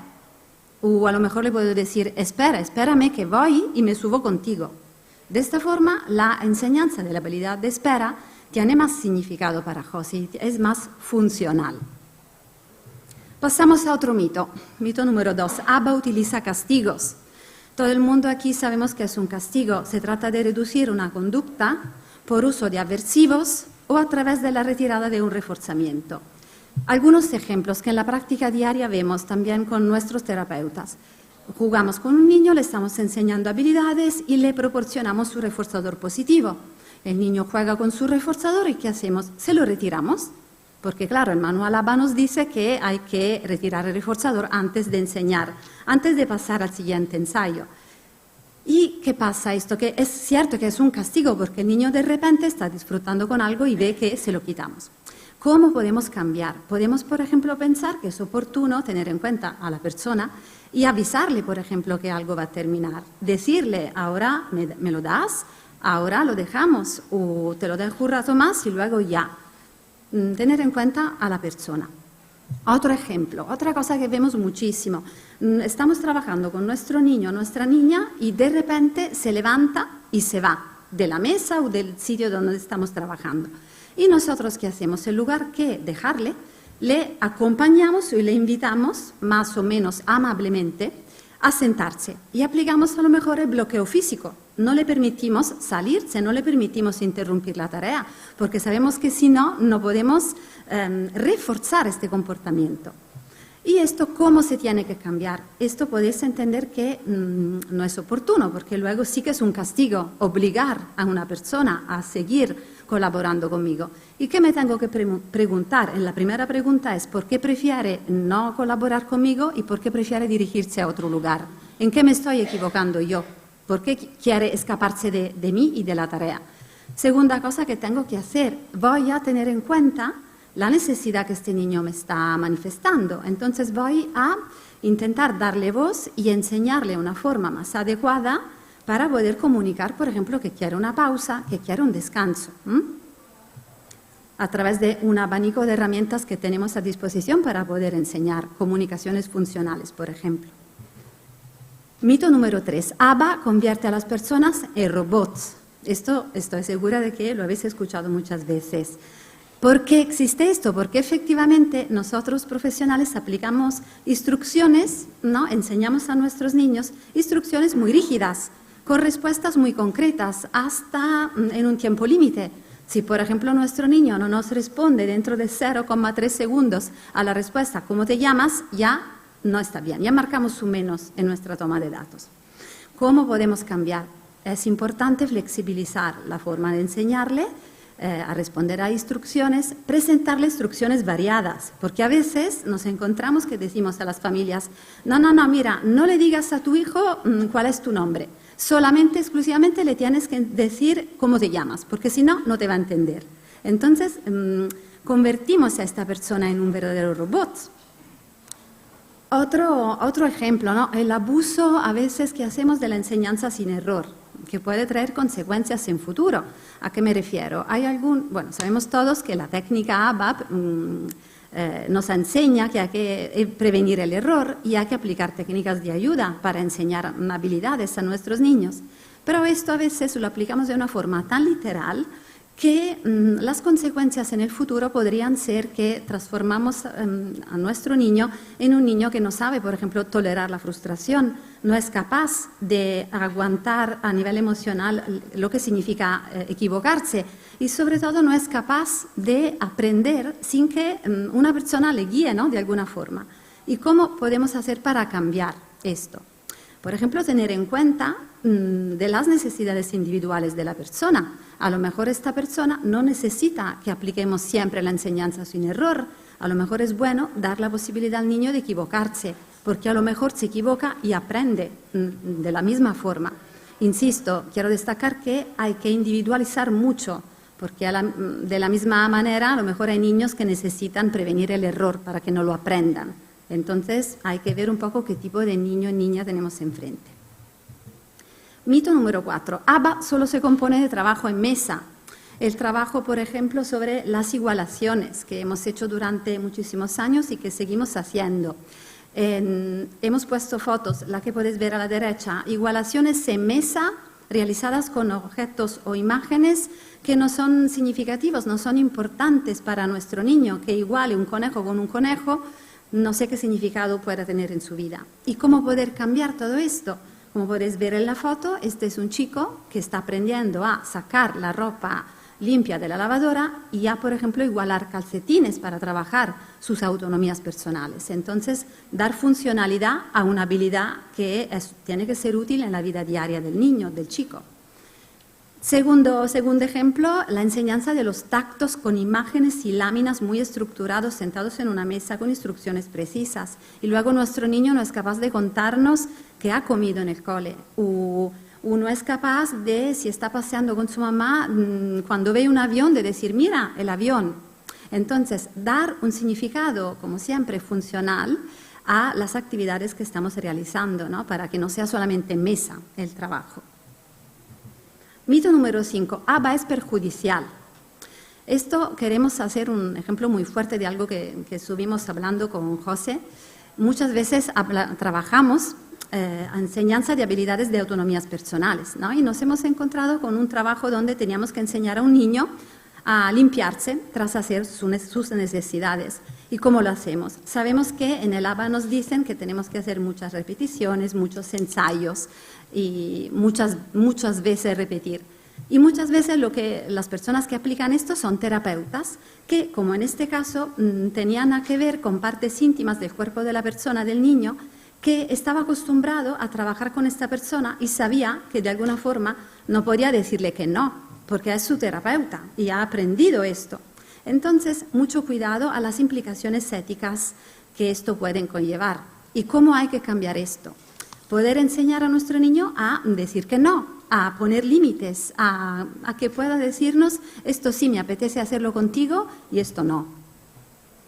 Y otro punto importante, la sobrecarga de terapia. Hoy en día sabemos que ABA, todo el mundo lo dice, tiene que ser intensivo, tiene que ser 2-3 horas al día cuando los niños son pequeños, hay que estimularles mucho. Pero cuidado, porque sí es cierto que esto es realidad y hay muchas investigaciones que lo prueban, pero tenemos que tener en cuenta que el niño siempre es un niño y necesita de hacer otros tipos de actividades, actividades extraescolares, ocio en familia, ocio en casa sin hacer nada, siempre es un niño.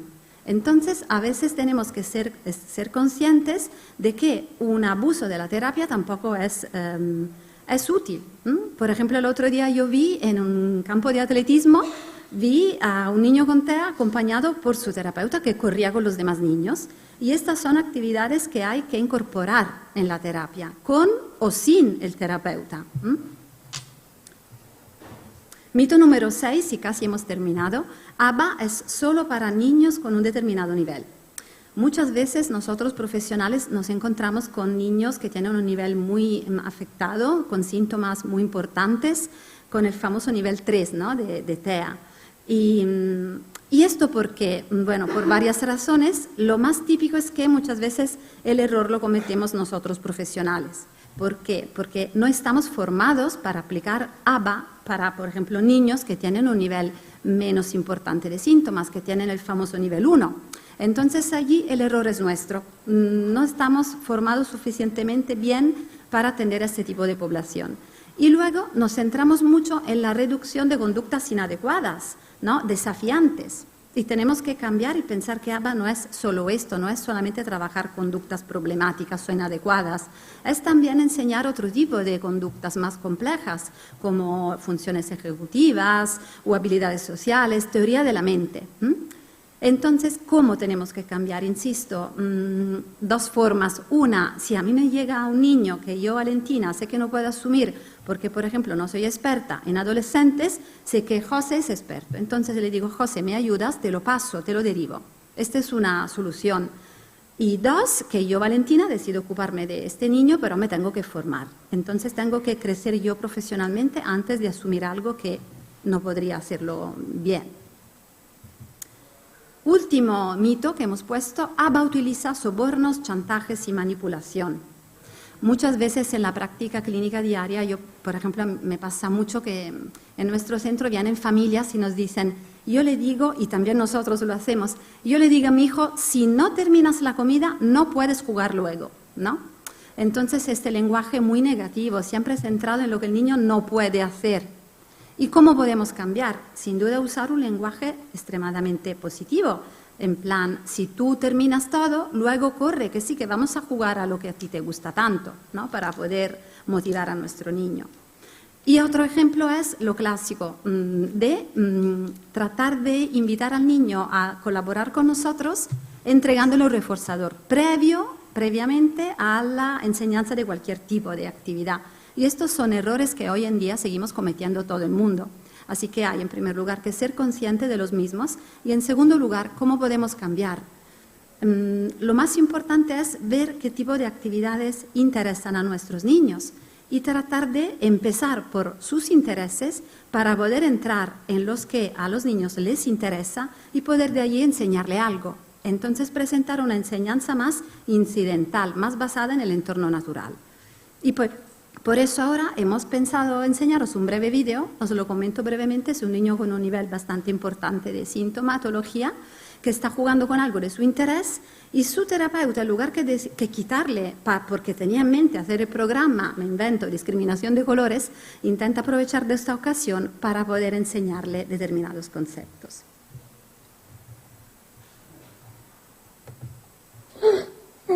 Ay, la quieres unir. Cuéntame, ¿qué es esto? ¿Qué es esto que está acá? Ven, Tony. Cuéntame, ¿qué es eso?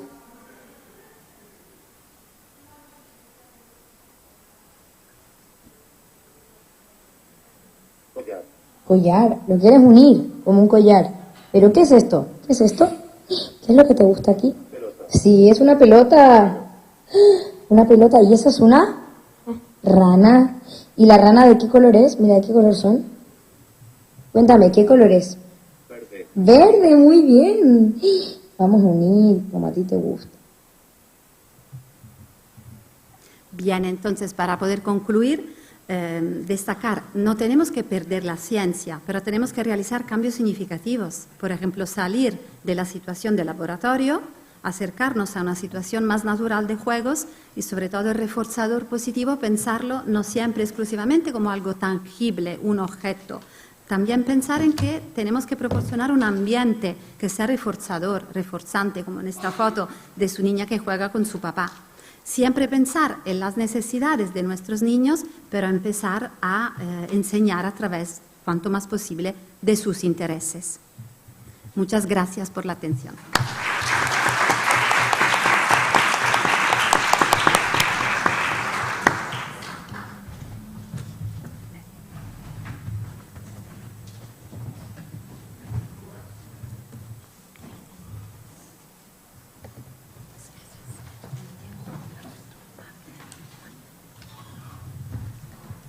Hola, muy buenas tardes.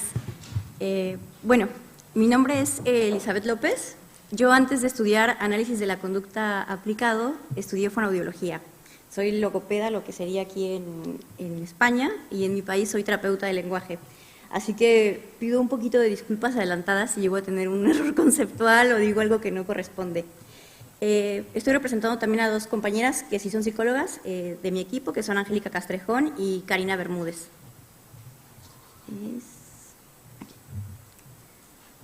Bueno, el título de mi trabajo se llama Enseñanza de habla con encadenamiento y transferencias de operantes verbales para personas con síndrome de Down. La introducción es poder compartir con ustedes un procedimiento de encadenamiento que sea eficaz para mejorar específicamente la producción de habla en personas con síndrome de Down, aumentar su repertorio vocal y, por ende, mejorar su calidad de vida. Algo que no quiero olvidar dentro de la introducción es que en el desarrollo de las personas con síndrome de Down está involucrada la parte anatomofisiológica. No todos y en diferentes niveles, los alumnos con síndrome de Down presentan hipotonía, incluso generalizada, y esto tiene una afección directa en el aparato fonoarticulador y en la adquisición de los sonidos del habla. Los objetivos son, bueno, eso, mostrarles cómo aplicamos el procedimiento, resaltar los resultados que tienen en las operantes verbales. Quiero hacer una aclaración de que dentro del repertorio de este caso único que vamos a presentar ya están presentes las operantes verbales del mando, del tacto y del intraverbal. Nuestro trabajo está enfocado en mejorar el habla con el procedimiento de encadenamiento, que en este caso fue el encadenamiento hacia atrás. Y bueno, un poco lo que todos estamos queriendo tener en este espacio y es llevar este trabajo a otros contextos, en mi caso en la fonoaudiología y otros sectores de salud, donde indudablemente podemos hacer cambios significativos en el habla de nuestros alumnos y pacientes con los que trabajamos. Los datos generales: mi alumno en la actualidad tiene 19 años, ingresó con nosotros a trabajar en el 2019, o sea, llevamos 5 años haciendo cambios en su historia de aprendizaje. Sabemos que teniendo 14 años de hablar de una forma, bueno, cuesta un poco desarmar esas topografías para empezar a realizar cambios significativos en cuanto a las funciones. Y sus terapias son a través en línea y también presenciales. Los datos relevantes que quise compartirles es que él recibe 4 horas de terapia. Y este dato está muy asociado a lo que mencionaba mi compañera Valentina, ¿no? Se cree que tenemos que trabajar, como lo proponía Lobas, con una carga intensiva de todo el día, a todas horas. y este chico recibe una carga horaria mínima para lo que se propone. Y bueno, ya hay cambios bastante significativos en todas las habilidades de desarrollo y específicamente en su conducta verbal vocal. Otro dato relevante e importante es que él tiene una hermana con síndrome de Down.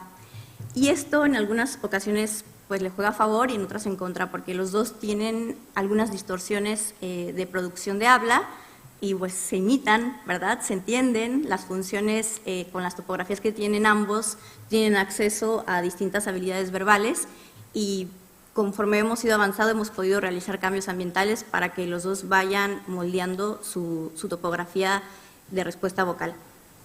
Y el tercer dato relevante son las actividades en las que él está involucrado en la actualidad, que también está muy asociado a lo que proponen los chicos, y es que él hace repostería en un diplomado, toma clases de batería y bueno, y como pueden ver es campeón de tenis de mesa dentro de su ciudad. Y estos datos son relevantes porque de ahí nosotros hicimos nuestra selección de palabras para trabajar con el encadenamiento. Vamos a entrar un poco en el concepto.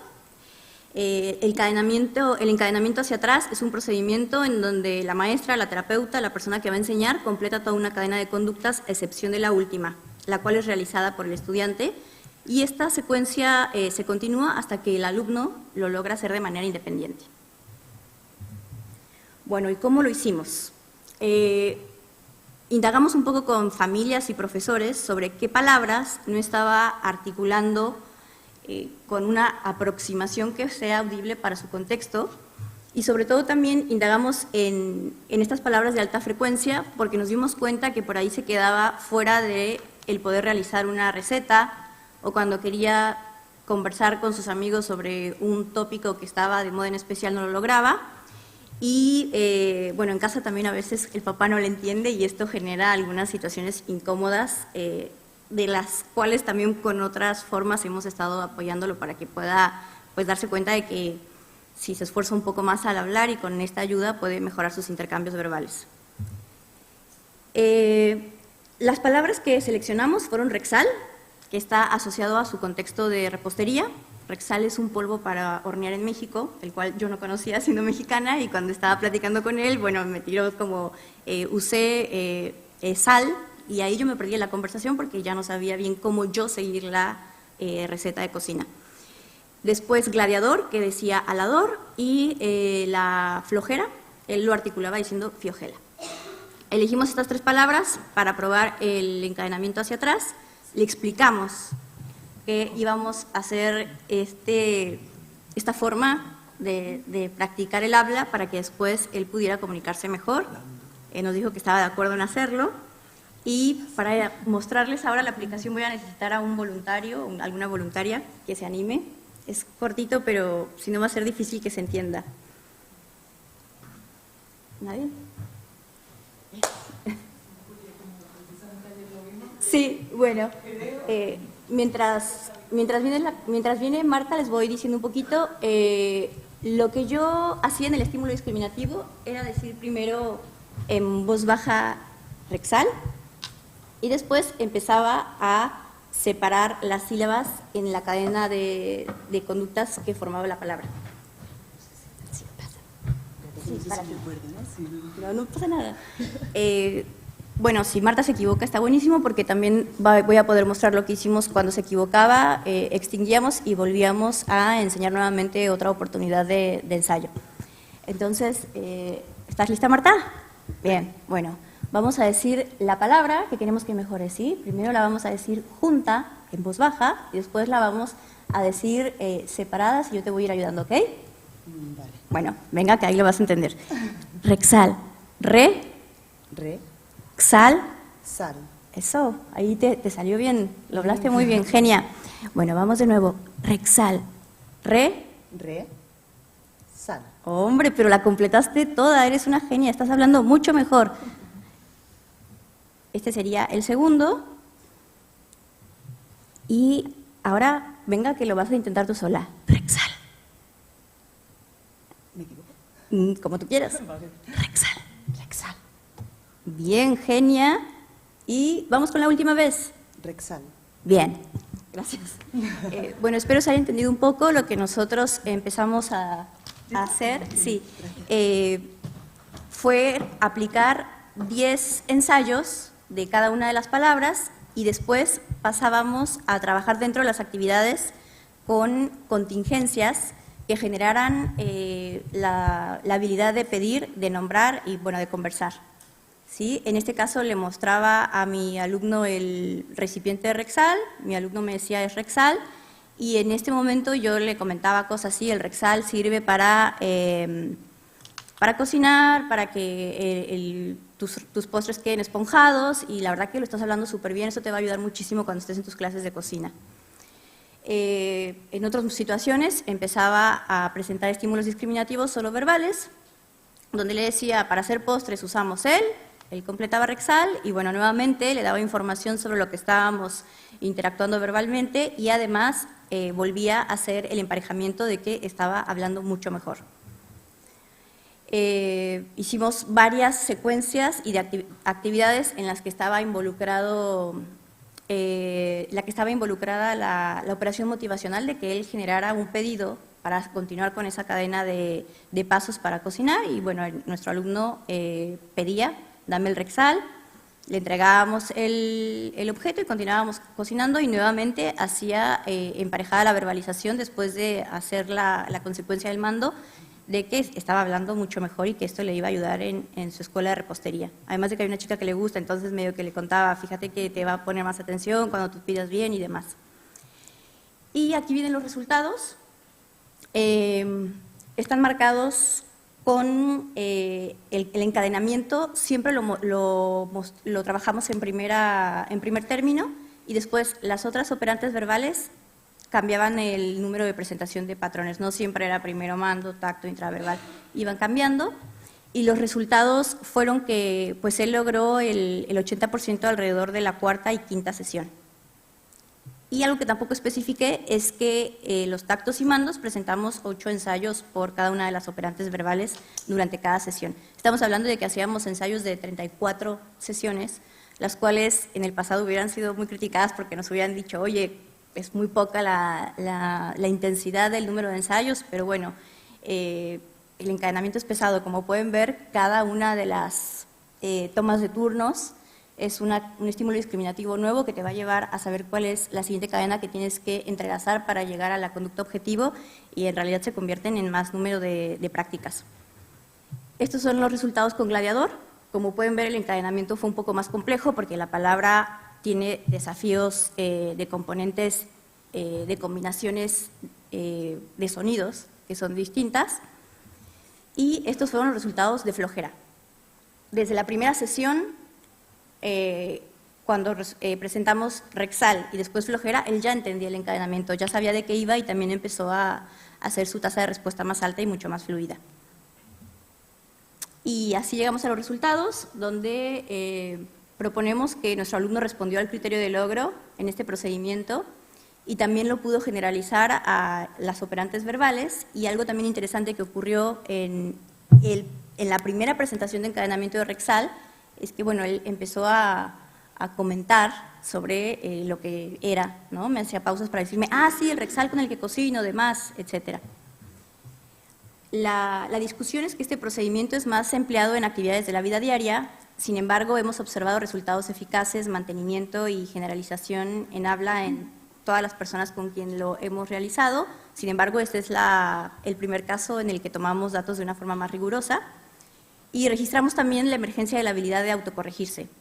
En las respuestas donde mi alumno se equivocaba, me decía, ya vi, me equivoqué, y volvía a empezar a mostrar la topografía de respuesta ya con la distorsión vocálica, bueno, de manera positiva.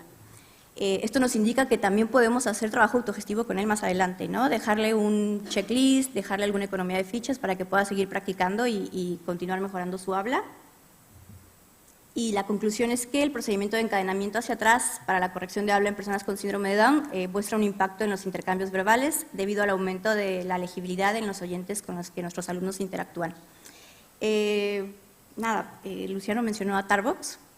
Nosotros nos basamos en un estudio de Tarbox que hizo en un centro de autismo con encadenamiento un un estudio de base múltiple en el que los resultados fueron favorables y también en el de Mallory en 2019, que lo realizó con 2 personas también con TEA. Así que las referencias y pues es todo. Muchas gracias.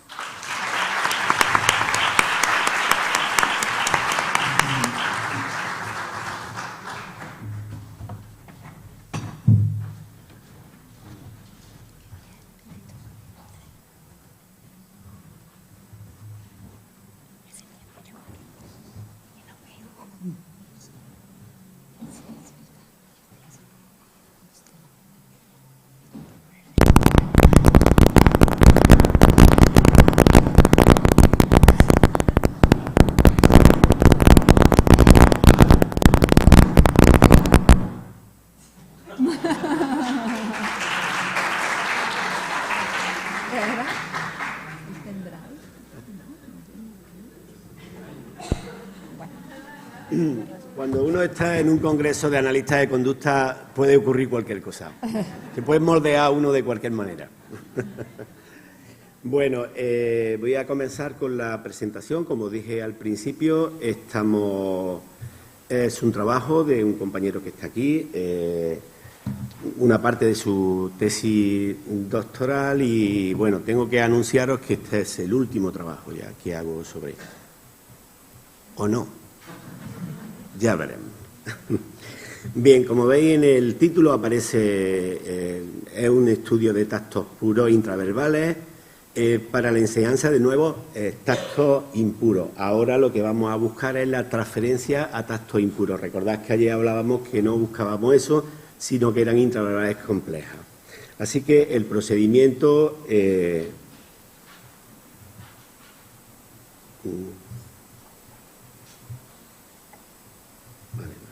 Sí, aquí.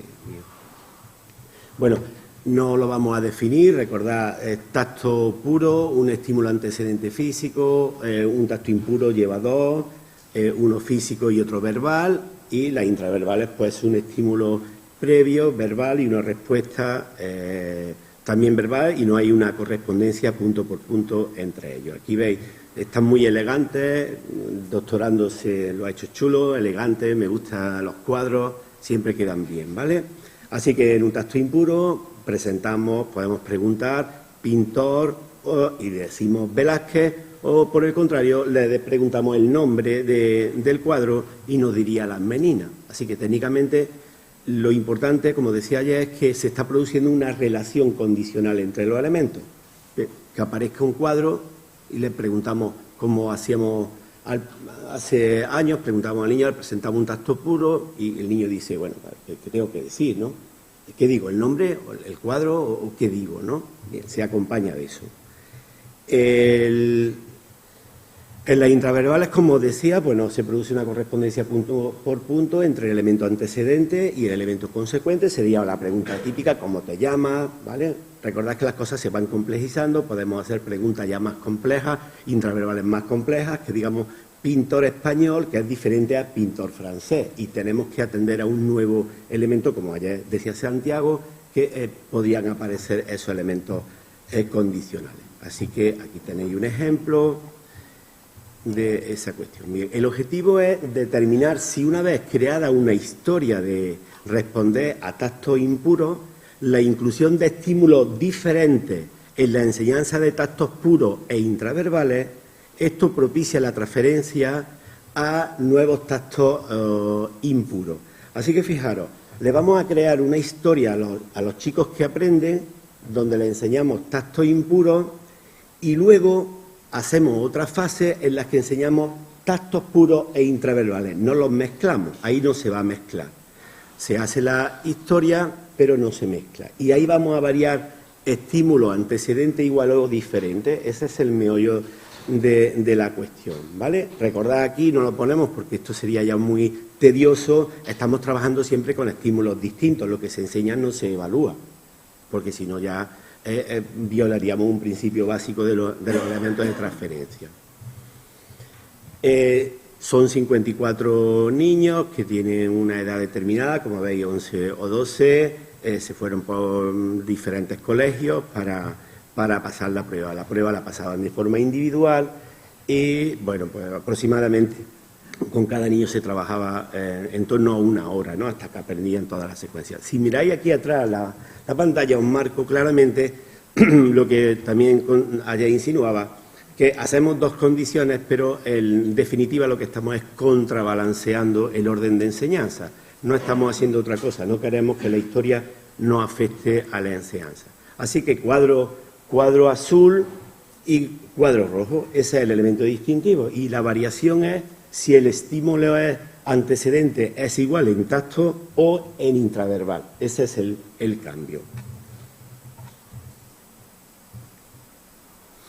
Bien, se crea una historia. Estos sí son los estímulos que se utilizan con los niños. Como veis, se le presentan pues unas figuritas que nosotros hemos ido creando, se le pone unos nombres y una edad, pues bueno, son arbitrarias, tienen que aprenderlo. Y se le presenta una palabra azul o verde, ¿vale? Así que no se le dice nombre o edad. En definitiva, lo que están haciendo es categorizando edad y nombre, pero no aparece esa cuestión. Bien, ahora os voy a poner un ejemplo. Esto es un poquito más tedioso y espero que quede más claro cómo lo he puesto. Así que nosotros le vamos a cambiar, vamos a variar diferente pues el estímulo antecedente de tacto y le vamos a meter igual una intraverbal igual, ¿vale? A la historia. Recordad que tenemos una fase de historia, ya la hemos creado la historia y ahora hemos evaluado y ahora vamos a meter una condición distinta, que es la variación. Le vamos a variar si es el estímulo antecedente en el tacto diferente o si es el estímulo en la intraverbal. Esa es la variación y os voy a poner aquí un ejemplo para que lo veáis. Bien, así que entrenando con diferentes estímulos, pues lógicamente tiene en tactos puros, pues son diferentes, son elementos antecedentes diferentes. Pero se mantiene, como veis, la misma categoría, las mismas intraverbales. Se está preguntando nombre, que no se le pregunta, sino se le dice azul, verde. Y ese es el elemento de cambio distintivo. En la otra forma, recordad que estamos hablando de los mismos sujetos que van pasando por diferentes condiciones, por eso es un intragrupo, porque todos pasan por esas condiciones. Lo que se hace es, pues ahora el elemento de cambio es la intraverbal. Ahí es donde está el cambio. Se trabaja con estos estímulos y se le pregunta por cosas diferentes. Ahora están aprendiendo pues que rojo es juguete y amarillo es mascota, ¿vale? Eso es lo que están aprendiendo, pero ya hemos ampliado esa cuestión. Bien, ahora os voy a poner un ejemplo que me costó ayer un ratito hasta la 1 de la madrugada para poder explicarlo con más claridad. Esto es un ejemplo ilustrativo. Ya sabéis que los profes tenemos ese defecto, que intentamos transmitir lo más claramente posible el mensaje y muchas veces no lo hacemos, no lo conseguimos. A ver si lo consigo. Esto es simplemente para que lo veáis. Esto es, aquí no hay, esto no lo ven los niños, no pertenece a nada, esto no es nada, simplemente es una cuestión ilustrativa. El verde es lo que se enseña y el rojo es lo que en las fases posteriores se enseña como tacto puro o intraverbal. Aparece igual diferente en una u otra cosa. La moraleja sería lo siguiente, ¿vale? La cuestión sería lo siguiente. Tenemos columna y tenemos fila. Fila y columna. La columna serían las intraverbales y la fila serían los tactos, ¿vale? Y ya me vaya a permitir una licencia, como es la segunda que doy, pues ya puedo hacerlo, ¿vale? Me vaya a permitir que añada un término nuevo que no es funcional, no tiene pretensión funcional, simplemente descriptivo. A los dibujitos le vamos a llamar nexos y a las y a lo que parece arriba, en los intraverbales, nombre, edad, raza o provincia, le vamos a llamar categorizadores, ¿vale? Simplemente es una cuestión descriptiva, no tiene ningún tipo de función porque eso sería muy complicado, ¿no? Y recordad que aquí no estamos buscando analizar eso, porque habría que hacer muchos más experimentos. Así que tenemos nexos y categorizadores. Y lo que queremos es ver cuál es el mejor procedimiento para enseñar a personas que tienen limitaciones. ¿Qué hacemos? ¿Ampliamos categorías o ampliamos nexos? Esa es la pregunta. No tiene mayor relevancia, ¿vale? Ha quedado chulo, ¿eh? Bueno, fijaros, ya tenemos resultados. Ya está, ya se ve claramente. Tenemos las dos primeras columnas son medición inicial, que como veis, estamos tomando toda la ejecución de los sujetos y os presento aquí, y ahora la quito, pues ya estáis viendo que hay lo rojo sí que hay significatividad, nosotros le vamos a acompañar con un análisis estadístico intragrupo y, pues como era previsible al principio, lo que medimos al principio, no existe diferencia en un test o en otro. Si la hubiera, entonces no estaría aquí presentando el trabajo. Pero sí en lo demás. Y a golpe de vista ya podemos ver cómo la tercera columna es la que está por encima. Tiene mejores resultados, una ejecución mayor. Y ahí es cuando nosotros hemos manipulado, hemos introducido las diferencias, la enseñanza con estímulos diferentes en tacto y no en intraverbales. La columna cuarta es cuando se introducen estímulos diferentes en intraverbales. Así que los datos ya nos están diciendo que el mejor procedimiento es cuando se amplían los nexos y no los categorizadores. Está dando mayor dificultad. ¿Bien? Así que desde nuestro punto de vista este dato ya es relevante, nos está permitiendo ver cómo podemos ampliar el repertorio de los niños, lo que se hablaba antes en la conferencia, cuando Luciano nos decía las interrelaciones, las derivaciones, de cómo van apareciendo los marcos relacionales. Os voy a contar una cosa que no va a salir de aquí, porque, aunque está grabado, ¿no? A mí me citan más la gente de los marcos relacionales que yo a ellos. Yo no suelo recurrir a la teoría de marcos relacionales, aunque hay cosas, como decía Luciano, yo veo esa continuidad, la derivación, yo en eso, porque provengo del tema de las relaciones de estímulos, ¿no? Y los de las relaciones de estímulos somos muy proclives a todo ese tipo de cosas, ¿no? Pues ellos me suelen citar más que yo a ellos, porque ellos creen que soy uno de la teoría de marcos relacionales disfrazado de conductista radical, ¿no? Y es una cosa que me llena de orgullo, en el sentido de que ellos, cuando hacen sus revisiones, siempre aparece algún trabajo mío, ¿no? Así que las conclusiones, bueno, como son las siguientes.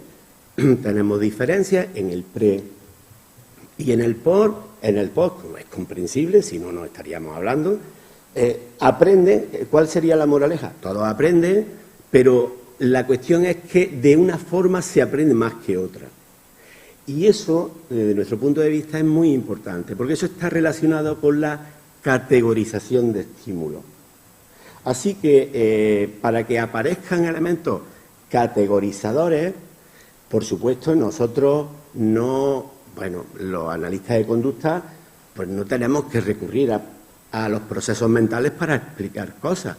Pero sí empezamos a observar mucho, desde los conductistas radicales o teorías marcos relacionales, o el interconductismo, que también ha trabajado mucho en ese tipo de cosas, las formas de aprendizaje producen esas relaciones. Y no tenemos que recurrir a la existencia de variables internas o que no son demostrables. Y aquí, desde mi punto de vista, lo que se está produciendo es el proceso de enseñanza de cómo se van relacionando los estímulos, permite crear esos vínculos, esas redes, yo le llamo redes verbales, ¿vale? Pero no digo mucho porque si no entonces me vaya a tachar de poquito cognitivo y no es el plan. Y luego la cuestión importante es pues que como decía ayer, pues todo esto tiene aplicaciones y derivación para que los profesionales, que mis compañeros y todos los que estáis aquí, que sé que sois un buen número, veáis las utilidades que pueden tener eso para enseñar vosotros a los chicos con los cuales estáis trabajando, que ese es siempre el sentido. Así que, volviendo a la figura esta y ya acabo, pues podemos concluir, se podría concluir que enseñar estímulos, diferentes contactos es mejor que enseñar con estímulos diferentes intraverbales. Pues no, y ahí no. Así que todavía, desde mi punto de vista, queda un experimento más, porque si os fijáis, los nombres, edad y raza son palabras, y aunque tienen peores resultados que cuando le ponemos los nexos, los dibujitos, estamos hablando de modalidades de estímulos diferentes. Así que todavía no tenemos la certeza de que sea el tacto el elemento más potente que la intraverbal en sí mismo, porque en este experimento se están comparando estímulos topográficamente diferentes, palabras frente a dibujos. Así que lamento deciros que no es el último y amenazo con volver. Muchas gracias.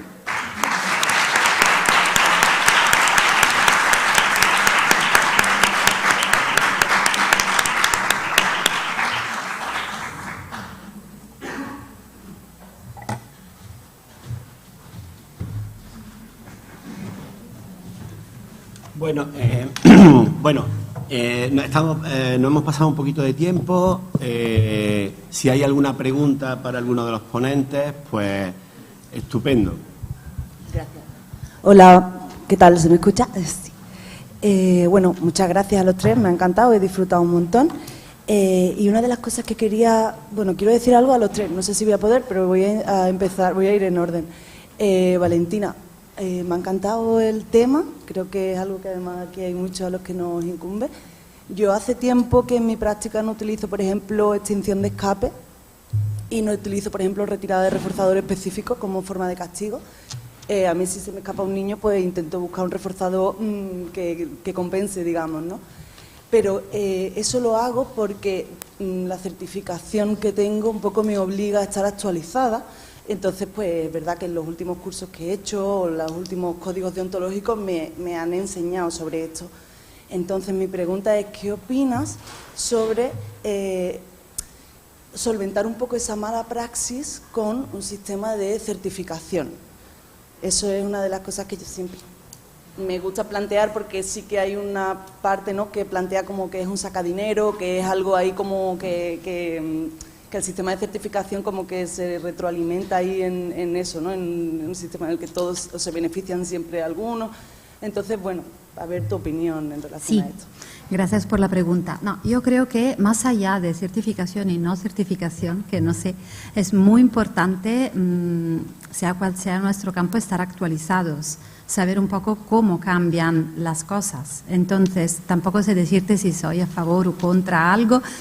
Lo que sé es que tenemos nuestro deber como profesionales, una responsabilidad ética y deontológica de estar actualizados en primera línea.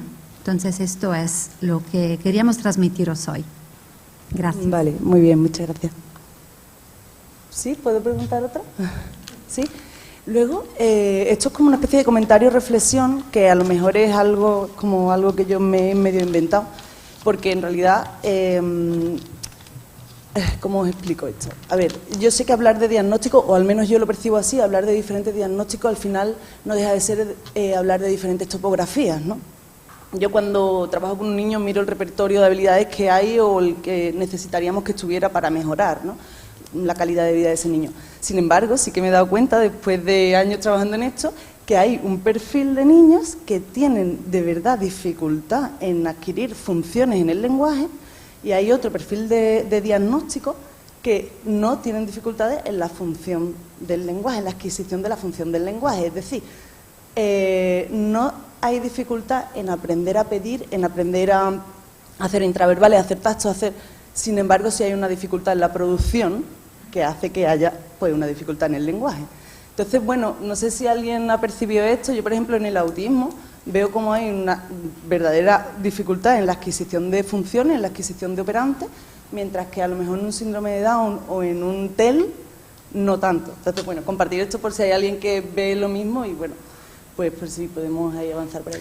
Y luego lo último, perdona Paco, pero estoy muy contenta con haber escuchado esta línea de investigación, de verdad. Y aunque yo no soy capaz y no me atrevo mucho a hablar de autoclíticos, porque no sé, realmente yo, si me preguntas, que no sabría, pero sí que lo tengo muy relacionado con conectores, ¿no? Entonces,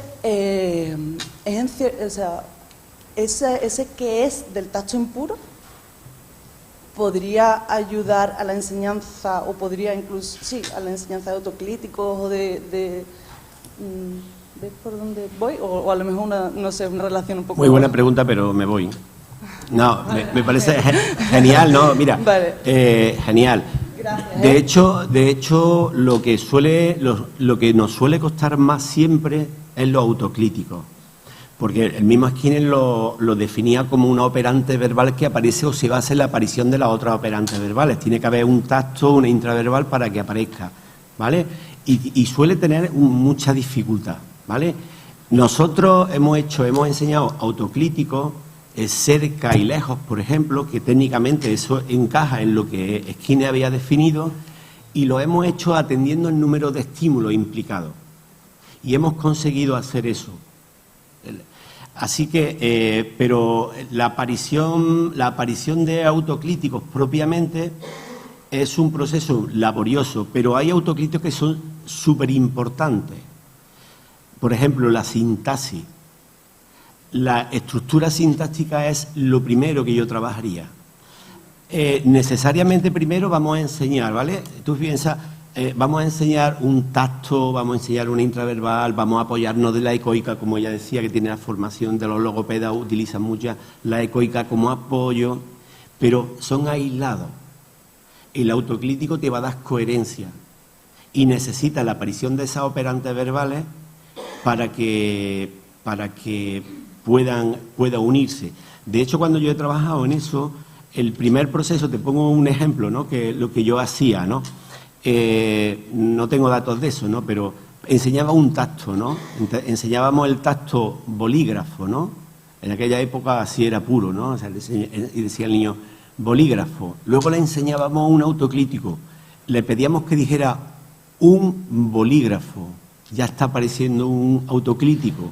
Y luego le metíamos otro. Le pedíamos y la respuesta es un bolígrafo. Y ahora tiene estructura, pero ya tiene estructura sintáctica, ya tiene frase, que es lo importante. Luego, cuando ya tiene frase, le puedes incorporar más elementos, adjetivos, adverbios, ya puedes entrenar. Pero necesita la base son las otras operantes verbales. Y vosotros que os dedicáis al tema ese, siempre, si enseñáis tactos, perfecto, y intraverbales, no os quedéis ahí. Buscar estructura sintáctica. Porque yo, que me dedico a muchas cosas variadas, entre otras cosas doy una asignatura de lenguaje y pensamiento. Un conductista en España dando eso, imaginaros, alguno le va a salir ampollas en la piel, ¿no? Los conductistas los conductistas radicales, pues, la gente de marcos relacionales, coincidimos con la gente que tiene formación con Chomsky. Fijaros qué cosa más rara, ¿verdad? Pues todos coincidimos en que el elemento básico e importante para la comunicación es la oración. No es una palabra aislada. Fijaros lo que yo digo, no me interesa, yo enseño tacto, vosotros enseñáis tacto y genial, eso es perfecto, pero no os quedéis ahí, tenéis que enseñar oraciones. Ellos le llaman sujeto, verbo y predicado y nosotros le llamamos autoclítico. No pasa nada, como decía Luciano, no, da igual el término, lo importante es que ya coincidimos todos en eso. Así que os animo a que trabajéis de esa manera y, por supuesto, como antes decía Luciano, para cualquier cosa poneros en contacto, ¿vale? Muchísimas gracias. Bueno, pues si os parece ya lo dejamos aquí. Volvemos, que a las 4 tenemos ya la siguiente mesa de comunicaciones libres.